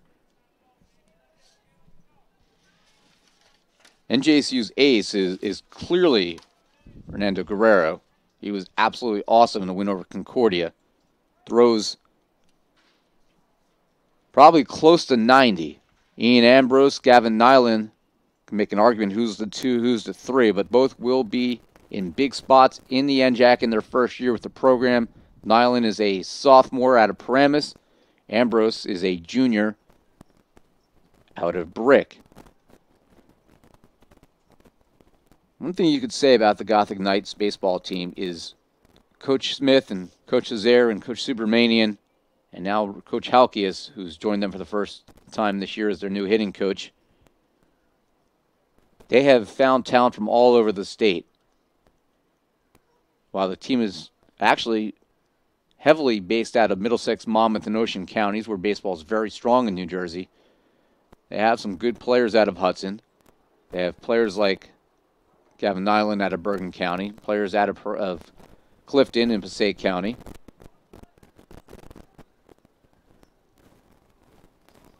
I think 6 or 7 counties are represented on this year's team. And that is swung on and missed. After the conversation on the mound with the pitching coach Nick Cesaire, who will drive back to New Jersey when this is all over. Another throw back to first, and this time again it gets away from Voss, thrown in the dirt. And that's the second throwing error on a check runner at first base by Nyland in this game, as the runner advances and the Scots have another player in scoring position.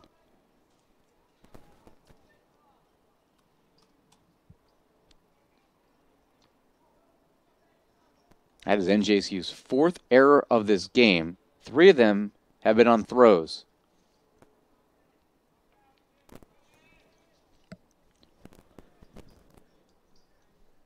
So Willie will try to drive him in and make this game a little bit more interesting, as we are now in the final third of this contest, a game that started a little bit before 9:30 this morning. That is high. Palmisano has the runner at third. Probably a missed sign there, as Corsi there to apply the tag, a caught stealing for Shedelich. Again, not sure whether it was a missed sign or what, but he was gone by 20 feet easily.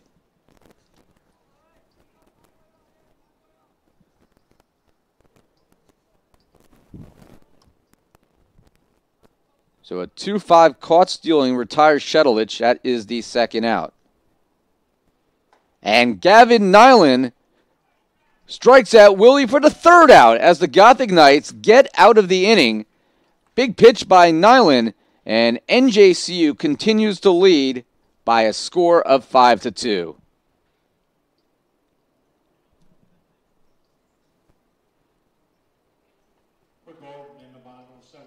For Gavin Nyland, that is his 7th strikeout of this game.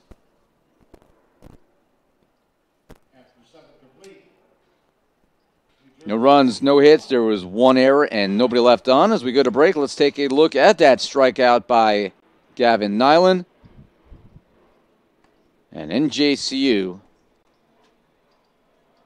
will bat here in the 8th inning on top 5-2.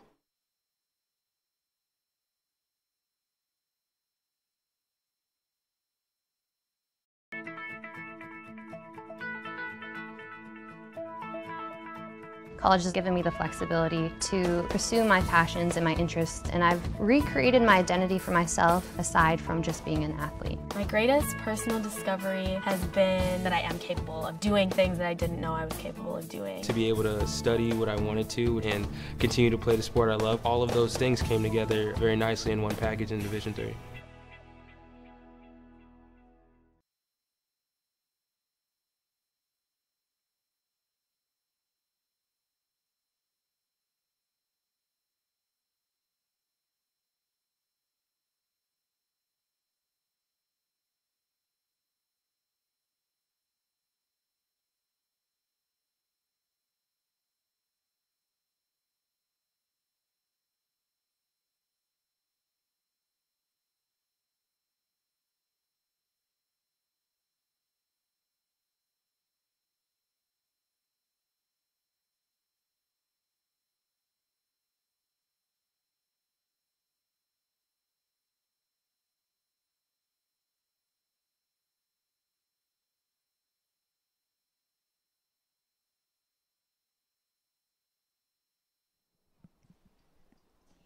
Back here for the top of the 8th inning for NJCU.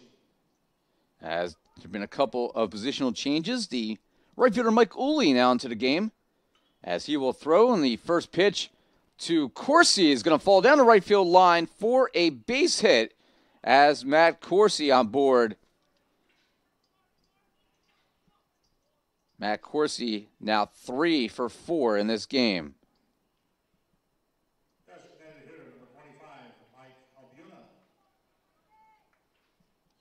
So a single down the right field line will bring up Mike Albunia. That ball was fielded by the new right fielder, Joey Mack, who was the DH. So the Scots lose the designated hitter as they make positional changes here in the top of the 8th.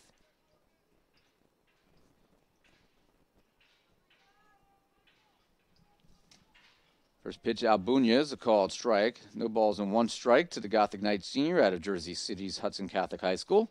That's off the plate, 1-1.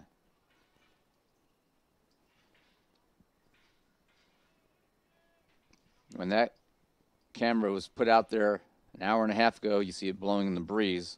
It was pointed towards the Gothic Knight dugout, but you can tell that Mother Nature has had other ideas. Check on Corsi. He's not going anywhere. Corsi 3 for 4. Kraft has 2 hits. 4 other Gothic Knights have at least 1 hit. Abunia is not one of them yet, and he faces a 1-2 count.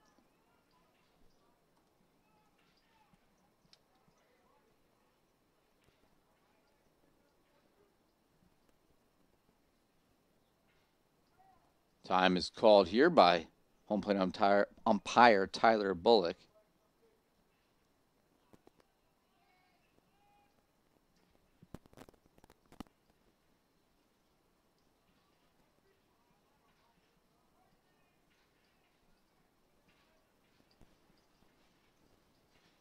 Uli deals. That's fouled back towards us.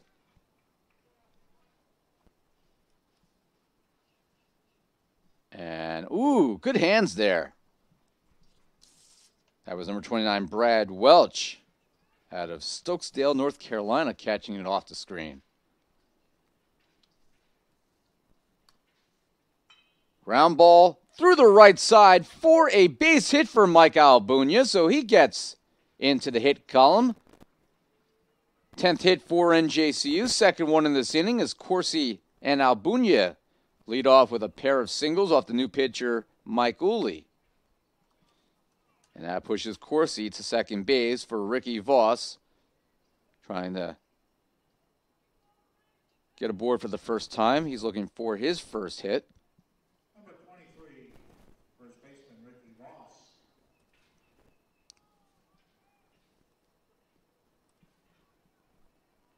Ricky Voss out of Eatontown, New Jersey, Monmouth Regional High School. Showing bunt, that ball's in the dirt. There goes Corsi, and he will advance.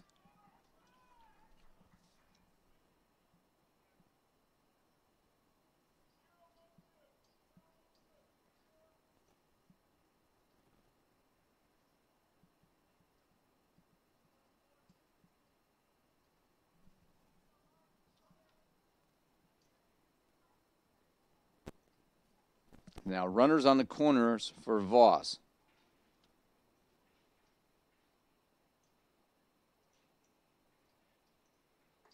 Swung on a miss.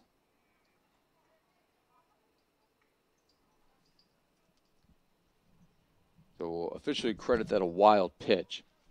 The ball bounced and Corsi took off. So he's on first and third, and a 1-1 count. Now 2 balls and 1 strike.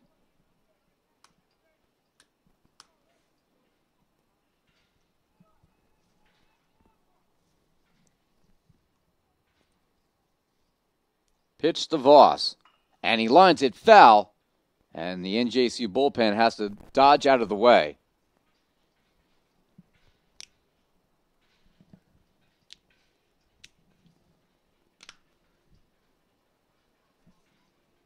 So 2 balls and 2 strikes. Runners on the corners. There goes Albunia. Fly ball to deep left field. Willie has to change direction. Over his head, going to blow all the way to the wall. Scoring is Corsi. Having to stop at second base is Albunia because they had to see whether it would be caught. It's a long single for Ricky Voss. So Voss with a long single to left field. He gets the RBI. Albunia stops at second, and Corsi scores. Catcher number 14, Anthony Bellissimo.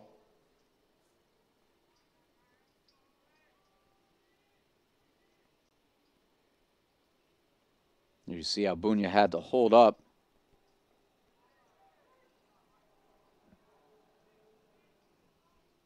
And Palmisano now at the plate. Runners on first and second. Still nobody out.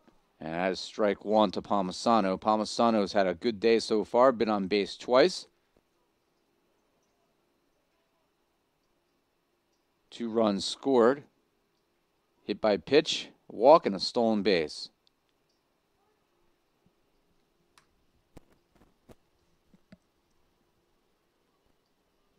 Uli, the 0-1, just misses. 1 ball and 1 strike.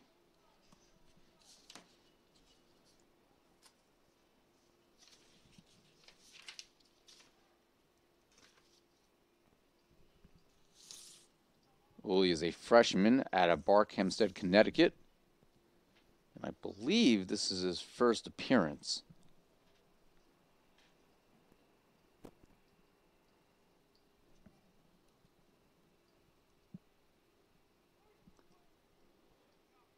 You're watching NJCU Baseball on Gothic Vision. Palmisano showing bunt.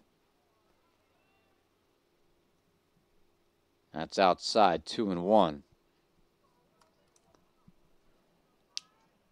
With nobody out, and Leo Colon on deck. Palmisano showing bunt again, trying to sacrifice the runners over. Unable to do so here as that will dribble off to the third base side.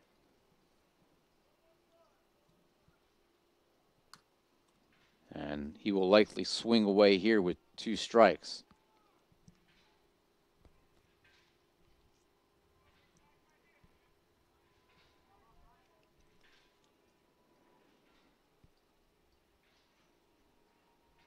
Palmisano, 2-2 pitch, fell back towards us, off to my right and off the roof. Big clank.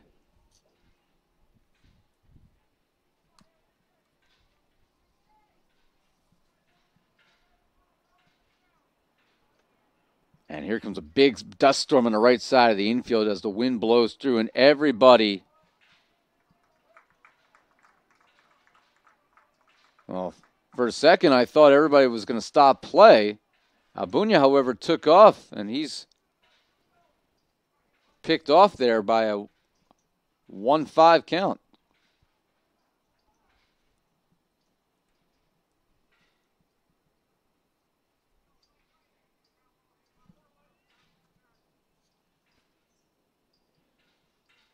And a wild pitch will allow Voss to advance to second base.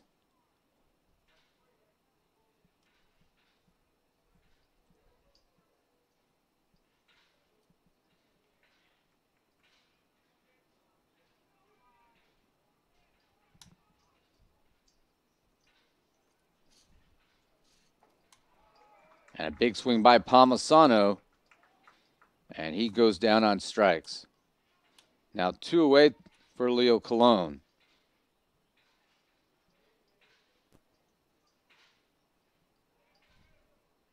Left fielder, number 31, Leo Colon.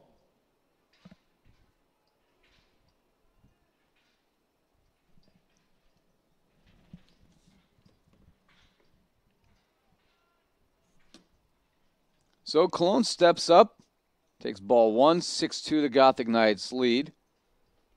Cologne 1 for 2 in this contest today. And Cologne, that's going to be a floater towards second base on the run. Lagenfeld able to reach out in shallow right and make the catch, and the inning comes to a close. And then NJCU strands Ricky Voss after an RBI single at second base. We head to the bottom of the 8th inning. The Gothic Knights leading by 4. It's 6-2.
Diving in college taught me to strive and be the best athlete I can be, but also the best student I can be. My coaches always made sure that the student comes first, because not everyone's gonna become a professional athlete. So they make sure that we will do great in academic. I knew that would only open the door to my future, and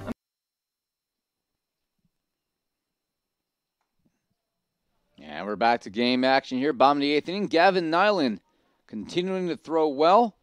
Continues to have the ball in his hand in his first start for the Gothic Knights. Transfer from D2 St. Thomas Aquinas. First pitch, ball 1. And a curveball on the inside corner. 1 ball and 1 strike. As we get rid of this graphic, we'll put the other one up. And NJCU here leading 6-2, trying to give Gavin Nyland a win today for the Knights. It's off to play 2-1. Joey Mack, now the right fielder, previously the DH at the plate. Nyland has still only thrown 91 pitches. Popped in the air, right field. Pena and Pulsini Is that more Matt Corsi, actually? No, it is Matt Corsi. They switched again. I can guarantee you on the road this year that there are going to be times where they switch and the wrong player is going to be credited with the putout. So it probably will impact the stats a little bit. Home games or neutral games that I'm at least I know the guys. I know what they look like, even from afar, so I can at least put down the right person. But on the road, that's going to be an issue all year, I can assure you.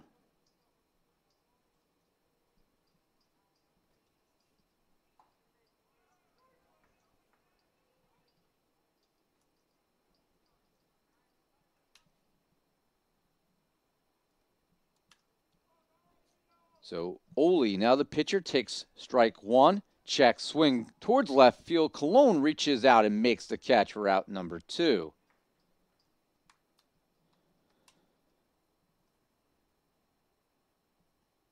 So 2 up and 2 down here for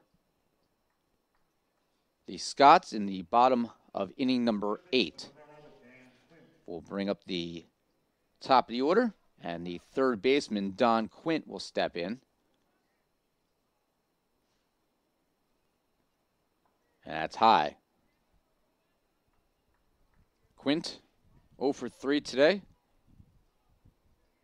He has flied out all 3 times he's come to the plate.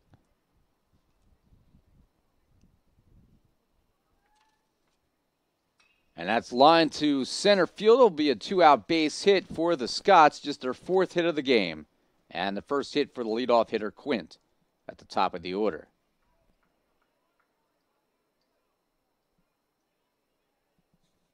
Catcher number 26, Pat Keelan.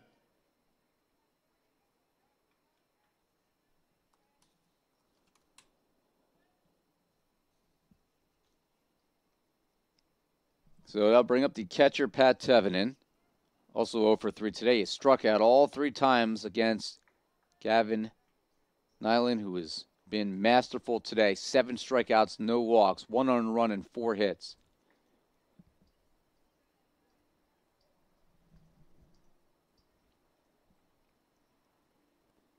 Nyland deals. That's low. Throw back to first.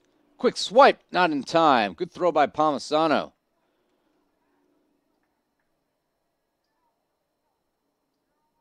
Three of the 4 hits for the Scots are singles.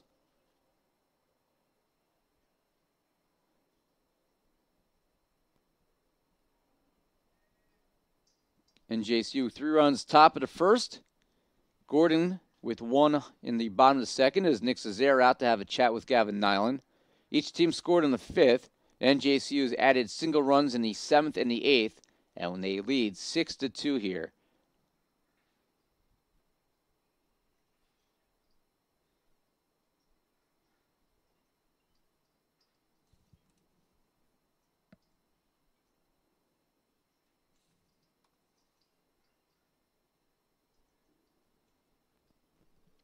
Tyler Bullock, the home plate umpire, out to see what's going on as that conversation breaks up.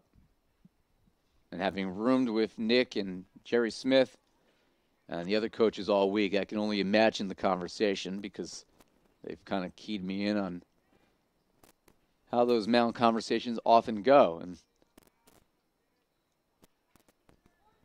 don't be surprised if it was as simple as throw strikes and get out of this inning and let's go home.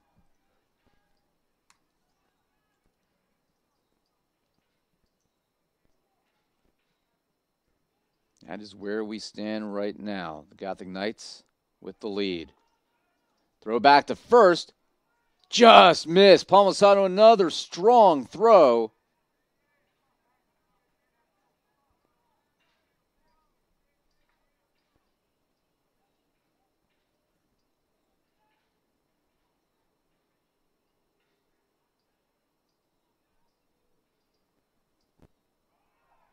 There goes the runner. Palmisano's throw is high, backed up by Kraft, so a stolen base.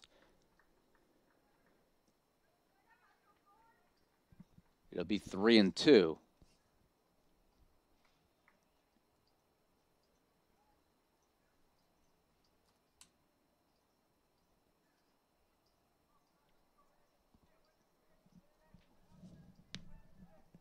Devin, the number 2 hitter in the lineup, trying to bring the Scots closer. They trail 6-2 with 4 outs to go here in the bottom of the 8th.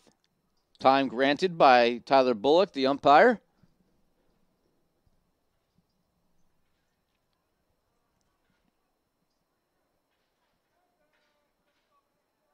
Nyland looks at second, deals, and it's fouled back to the screen.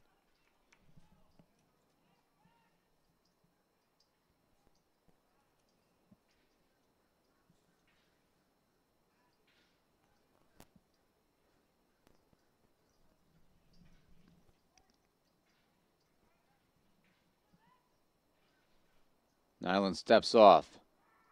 And Nyland struck out 7. One more, he will match Guerrero for the individual high for the season. Guerrero struck out 8 Cobbers. That was in the game on Monday, NJCU's first win. Won't happen here, and that is ball 4. And there are runners on first and second.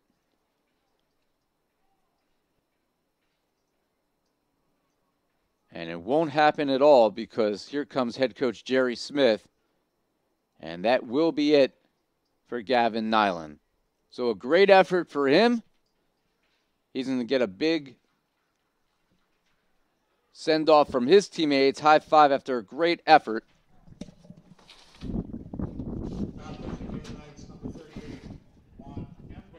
As we open the window and move the camera, you can see Nyland getting big high fives from the Gothic Knights after a job well done. He cannot lose this game.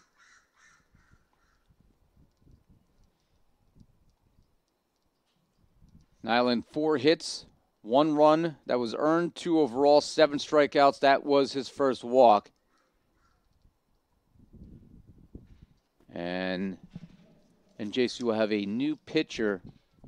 I think it's Sean Gibney wearing a different number today.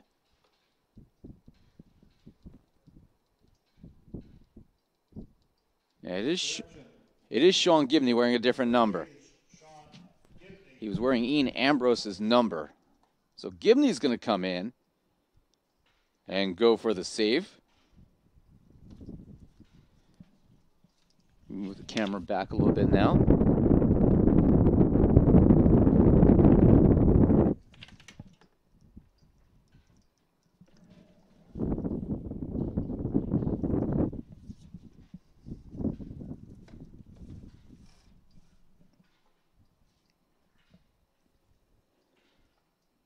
Sean Gibney pitched well in a lost RIT on Monday. He's 0-1 on the season.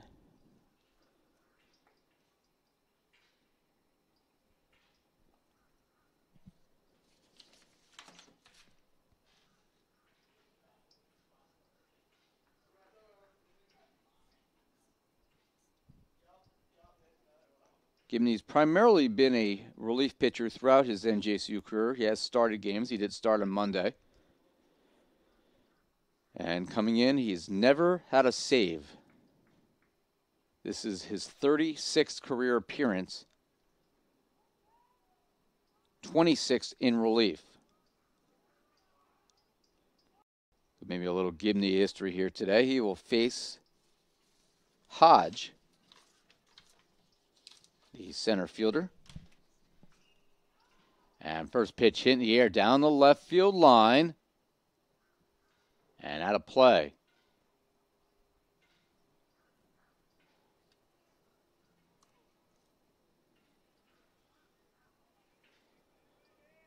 Sean Gibney, Gothic Knight senior out of St. Mary's High School of Rutherford.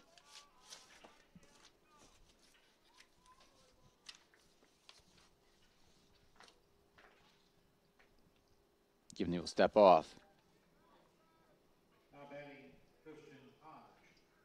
Gibney, history major, resident of Rutherford, New Jersey.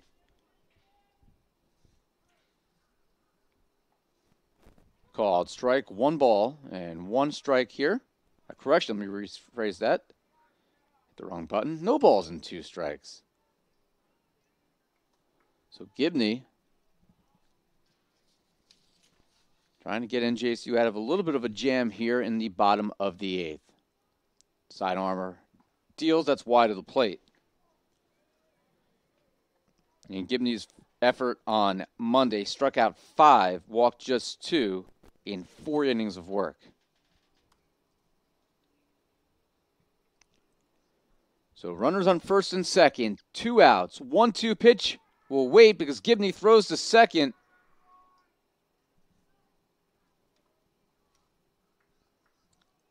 And that forces the runner Quint to dive back in. Tevin at first, Quint at second, Hodge at the plate for the Scots. They trail by 4. Swung on and missed. Strike 3 looking. Big time strikeout for Sean Gibney as the Gothic Knights strand 2 Scots on base. And they lead 6-2 as we head to the 9th inning. No runs, 1 hit, and 2 left on base. As we go to the break here between the 8th and 9th inning, let's take a look at that strikeout by Sean Gibney.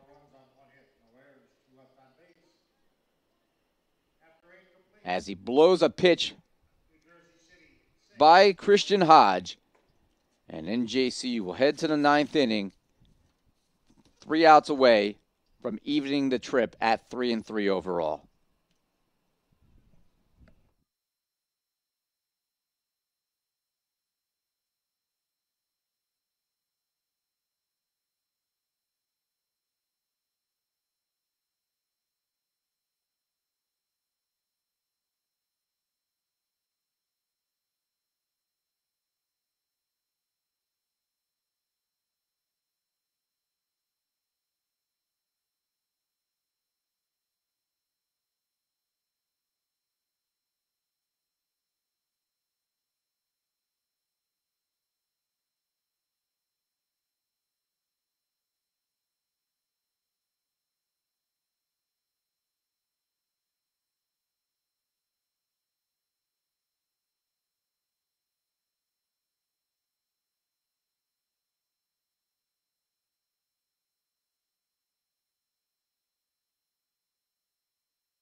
Ninth inning in Kissimmee, our final inning of baseball on this year's spring trip before we head south tomorrow, southwest to be exact, and go to Naples for the softball final 4 games of their trip. 6 baseball, 4 softball games on this trip. Baseball team looks like they will improve to 3-3 in the year if this lead holds up.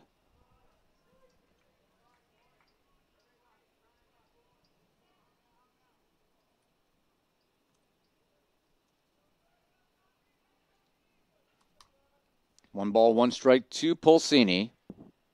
In the dirt again, 2-1.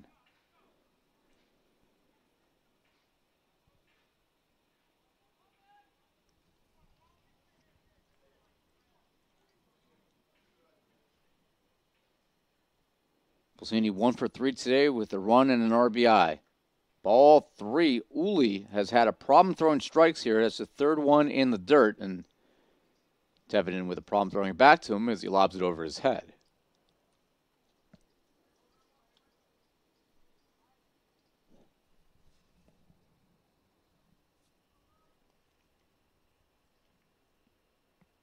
That's ball 4. And Pulsini races down to first, thinking about maybe turning the corner if Tevin took too long to retrieve that from the backstop.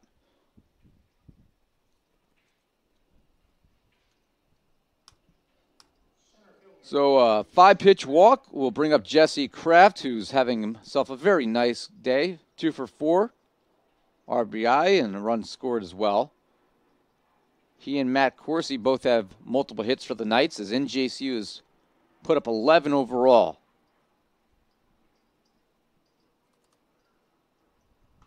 That's popped in the air foul. Tevenen will give it a look, but it'll be out of play.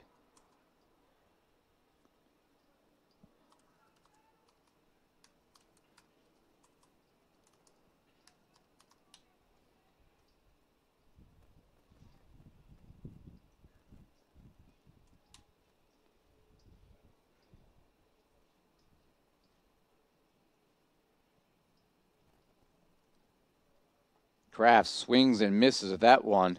No balls and 2 strikes.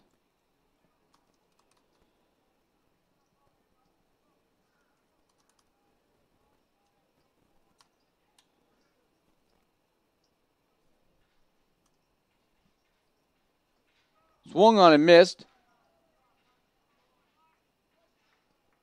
Saying it's not a foul tip, so Kraft is down on strikes, and that will be out number 1. It's the 3rd time in this trip the Gothic Knights had 11 hits in a game. They also had 15 against Illinois Wesleyan. Actually, I'm looking in the wrong column. Let me take that back. 2nd time that they've had 11. They had 17 against Illinois Wesleyan in a loss. So 1 out, Nick Legato stepping in. And as he called strike.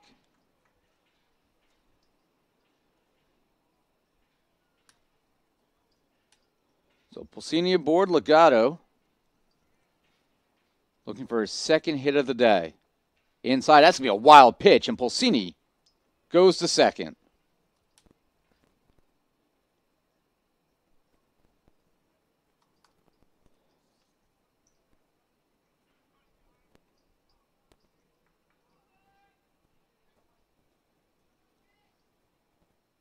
So 1 out, 1 on. NJCU looking to extend its lead.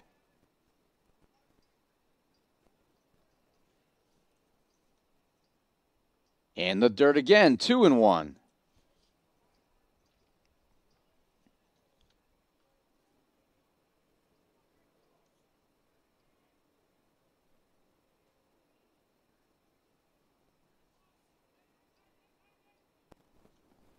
That is high. 3-1 to Nick Legato.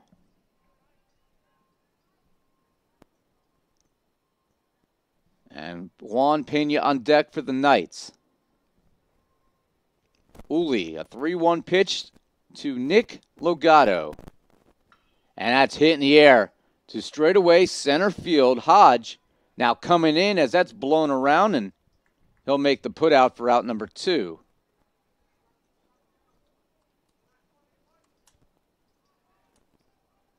So Juan Pena steps in, the Gothic Knights. Potentially their final out. Probably their final out on this spring trip. As long as they hold on to the 6-2 lead. They were leading Illinois Wesleyan. They were down 10-3, came back, took an 11-10 lead, and lost that game in the top of the 9th when Illinois Wesleyan scored twice on an error to win 12-11. Pena's hit by the pitch, so he will take second, and the Gothic Knights will have another base runner. Matt Corsi will step in looking for his 4th hit of the day. Third baseman, number 29, Matt Corsi. So Matt Corsi, senior out of Toms River. Toms River East High School, and I, of course, will be stopping in now that I know his family a little bit better from being on this trip. I'll stopping in at Corsi's Pizzeria in Toms River, in Howell, down in the Ramtown section of my hometown, current hometown. I grew up in Bergen County, but I've been down in Monmouth for the last 9+ years. Right in the corner of Newton Corner Road. Corsi, pop-up foul. Tevenen will give it a look. It'll be out of play.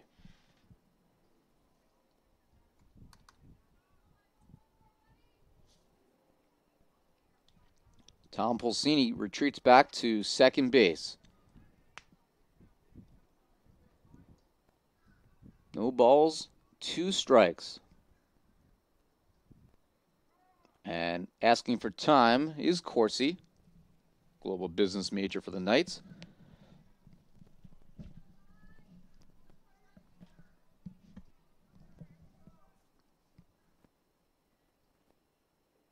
low, 1-2.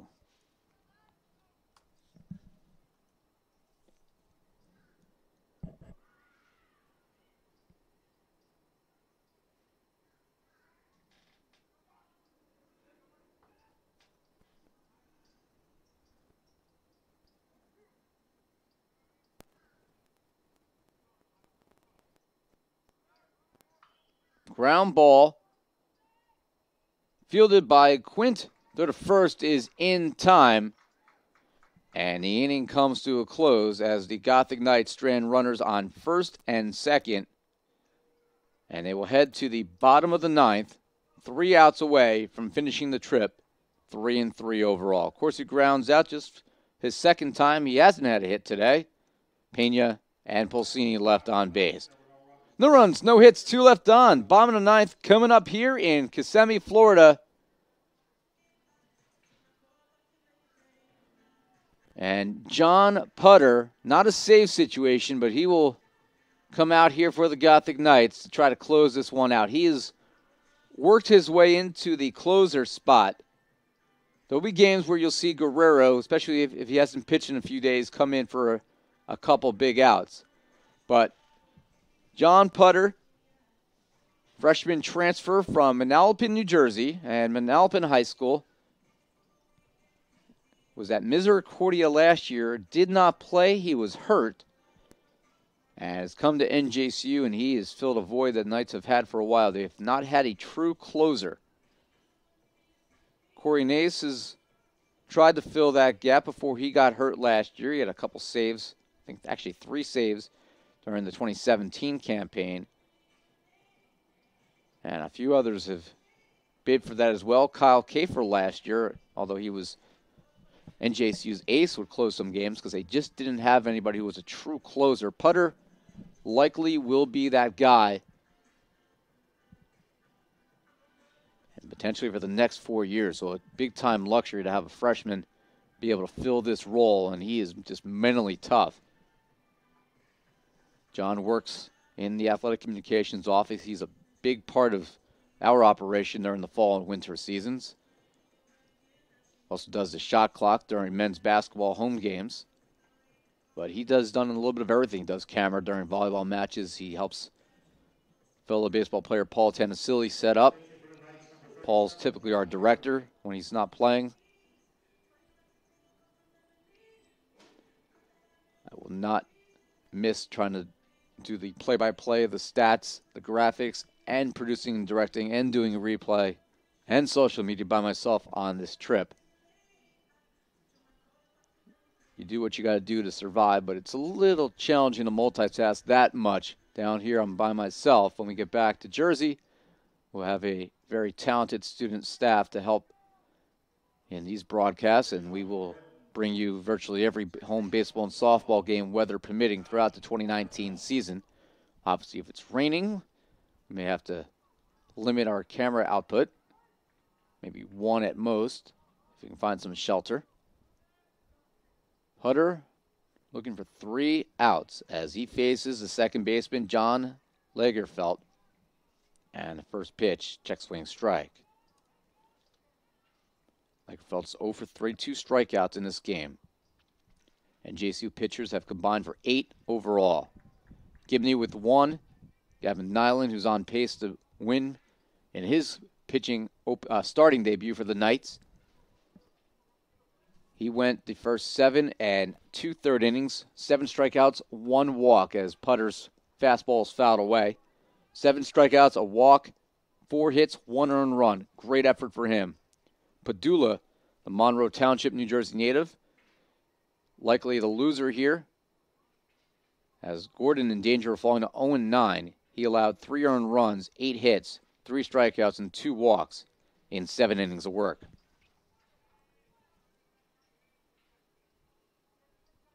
Two balls, 2 strikes.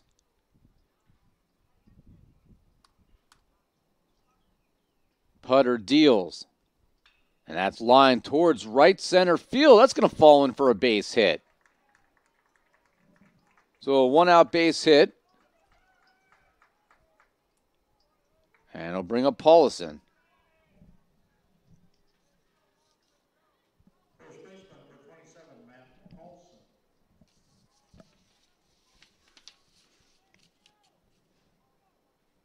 Just the second hit allowed by Putter in 2 1/3 innings this season, and the first baseman Paulison steps in.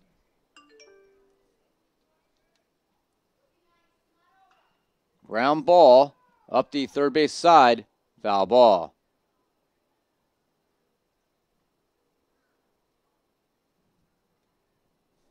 Fifth hit for Gordon, and NJCU his 11.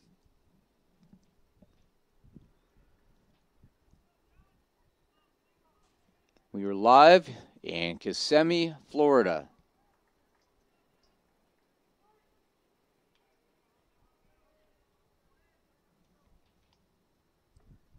Swung on and missed. Change up there, big pitch by Putter, 0-2.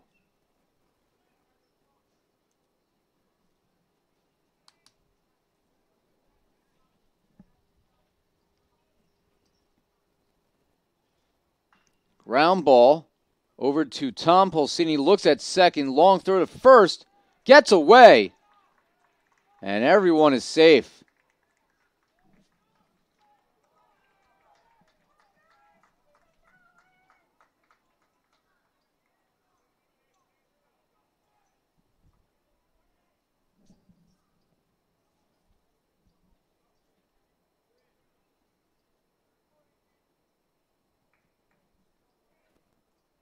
So now runners on first and third. That's going to officially be an E4.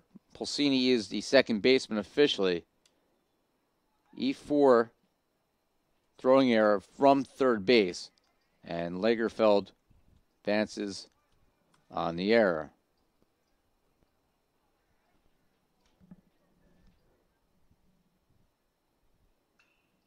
That's fouled off by Sam Shedelich, the shortstop. So Gordon not done yet. They haven't won a game this year. They've been in a couple tight games. They've also lost some lopsided contests. Popped in the air on the 0-1 pitch. Right side of the infield. Voss with the big first baseman's mitt makes the catch. So Shedelich pops out. Paulson and Lagerfeld still on the corners. Out number 1. NJCU 5 errors in this game, as many errors as Gordon has hits, yet they still lead 6-2. Alec Willie, the left fielder, will step in.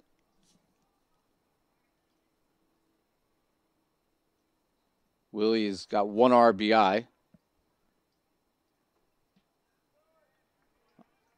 On a suicide squeeze. It's grounded out twice and 1 strikeout. And you see softball falling right now to Kenyon, 7-0.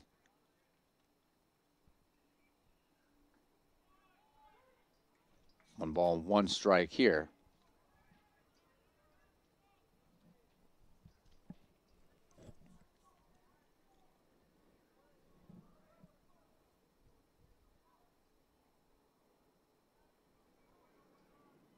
Putter deals.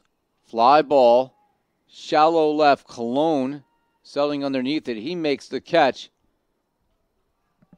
Faking the run was Lagerfeld, but he's not going to test Cologne's arm there from shallow left. And that is now 2 away.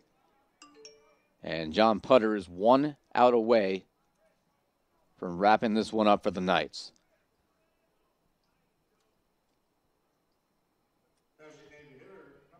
That brings up the right fielder, Joey Mack, trying to salvage this game for the Scots.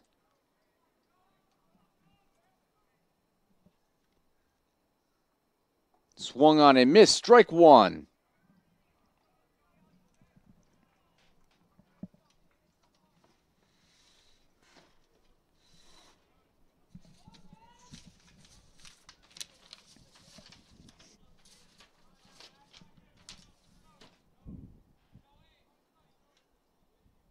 The 0-1 from Putter. Hit in the air, center field, drifting to left center with the wind. Cologne coming in, diving, cannot make the catch. And it becomes an RBI single as Mack, getting a little help from the wind, And that cuts the deficit to 6-3.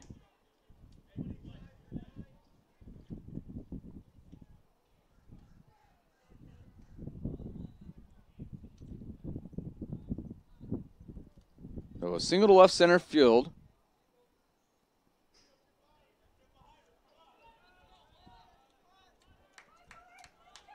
Run, of course, is unearned.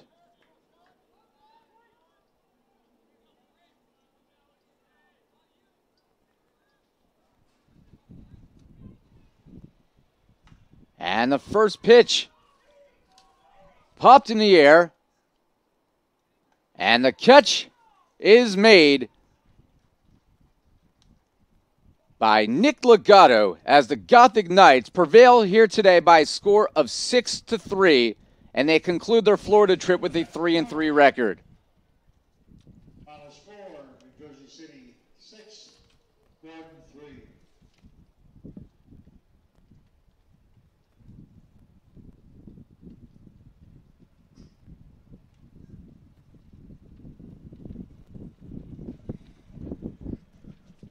Take a break, and we'll wrap this one up in just a minute.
So there was a pinch hitter there at the very end for Gordon, not announced, but it was Chris Levitt, was the senior from East Bridgewater, Massachusetts.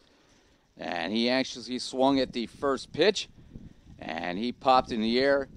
Legato making the catch as NJCU victorious today. Paulson and Mack are left on. 1 run on 2 hits, an error, and 2 left here in the bottom of the 9th in a game a little bit under 2 hours and 40 minutes. Pretty quickly played game overall. And a good one for the Gothic Knights as they are able to defeat the Scots today by a score of 6-3.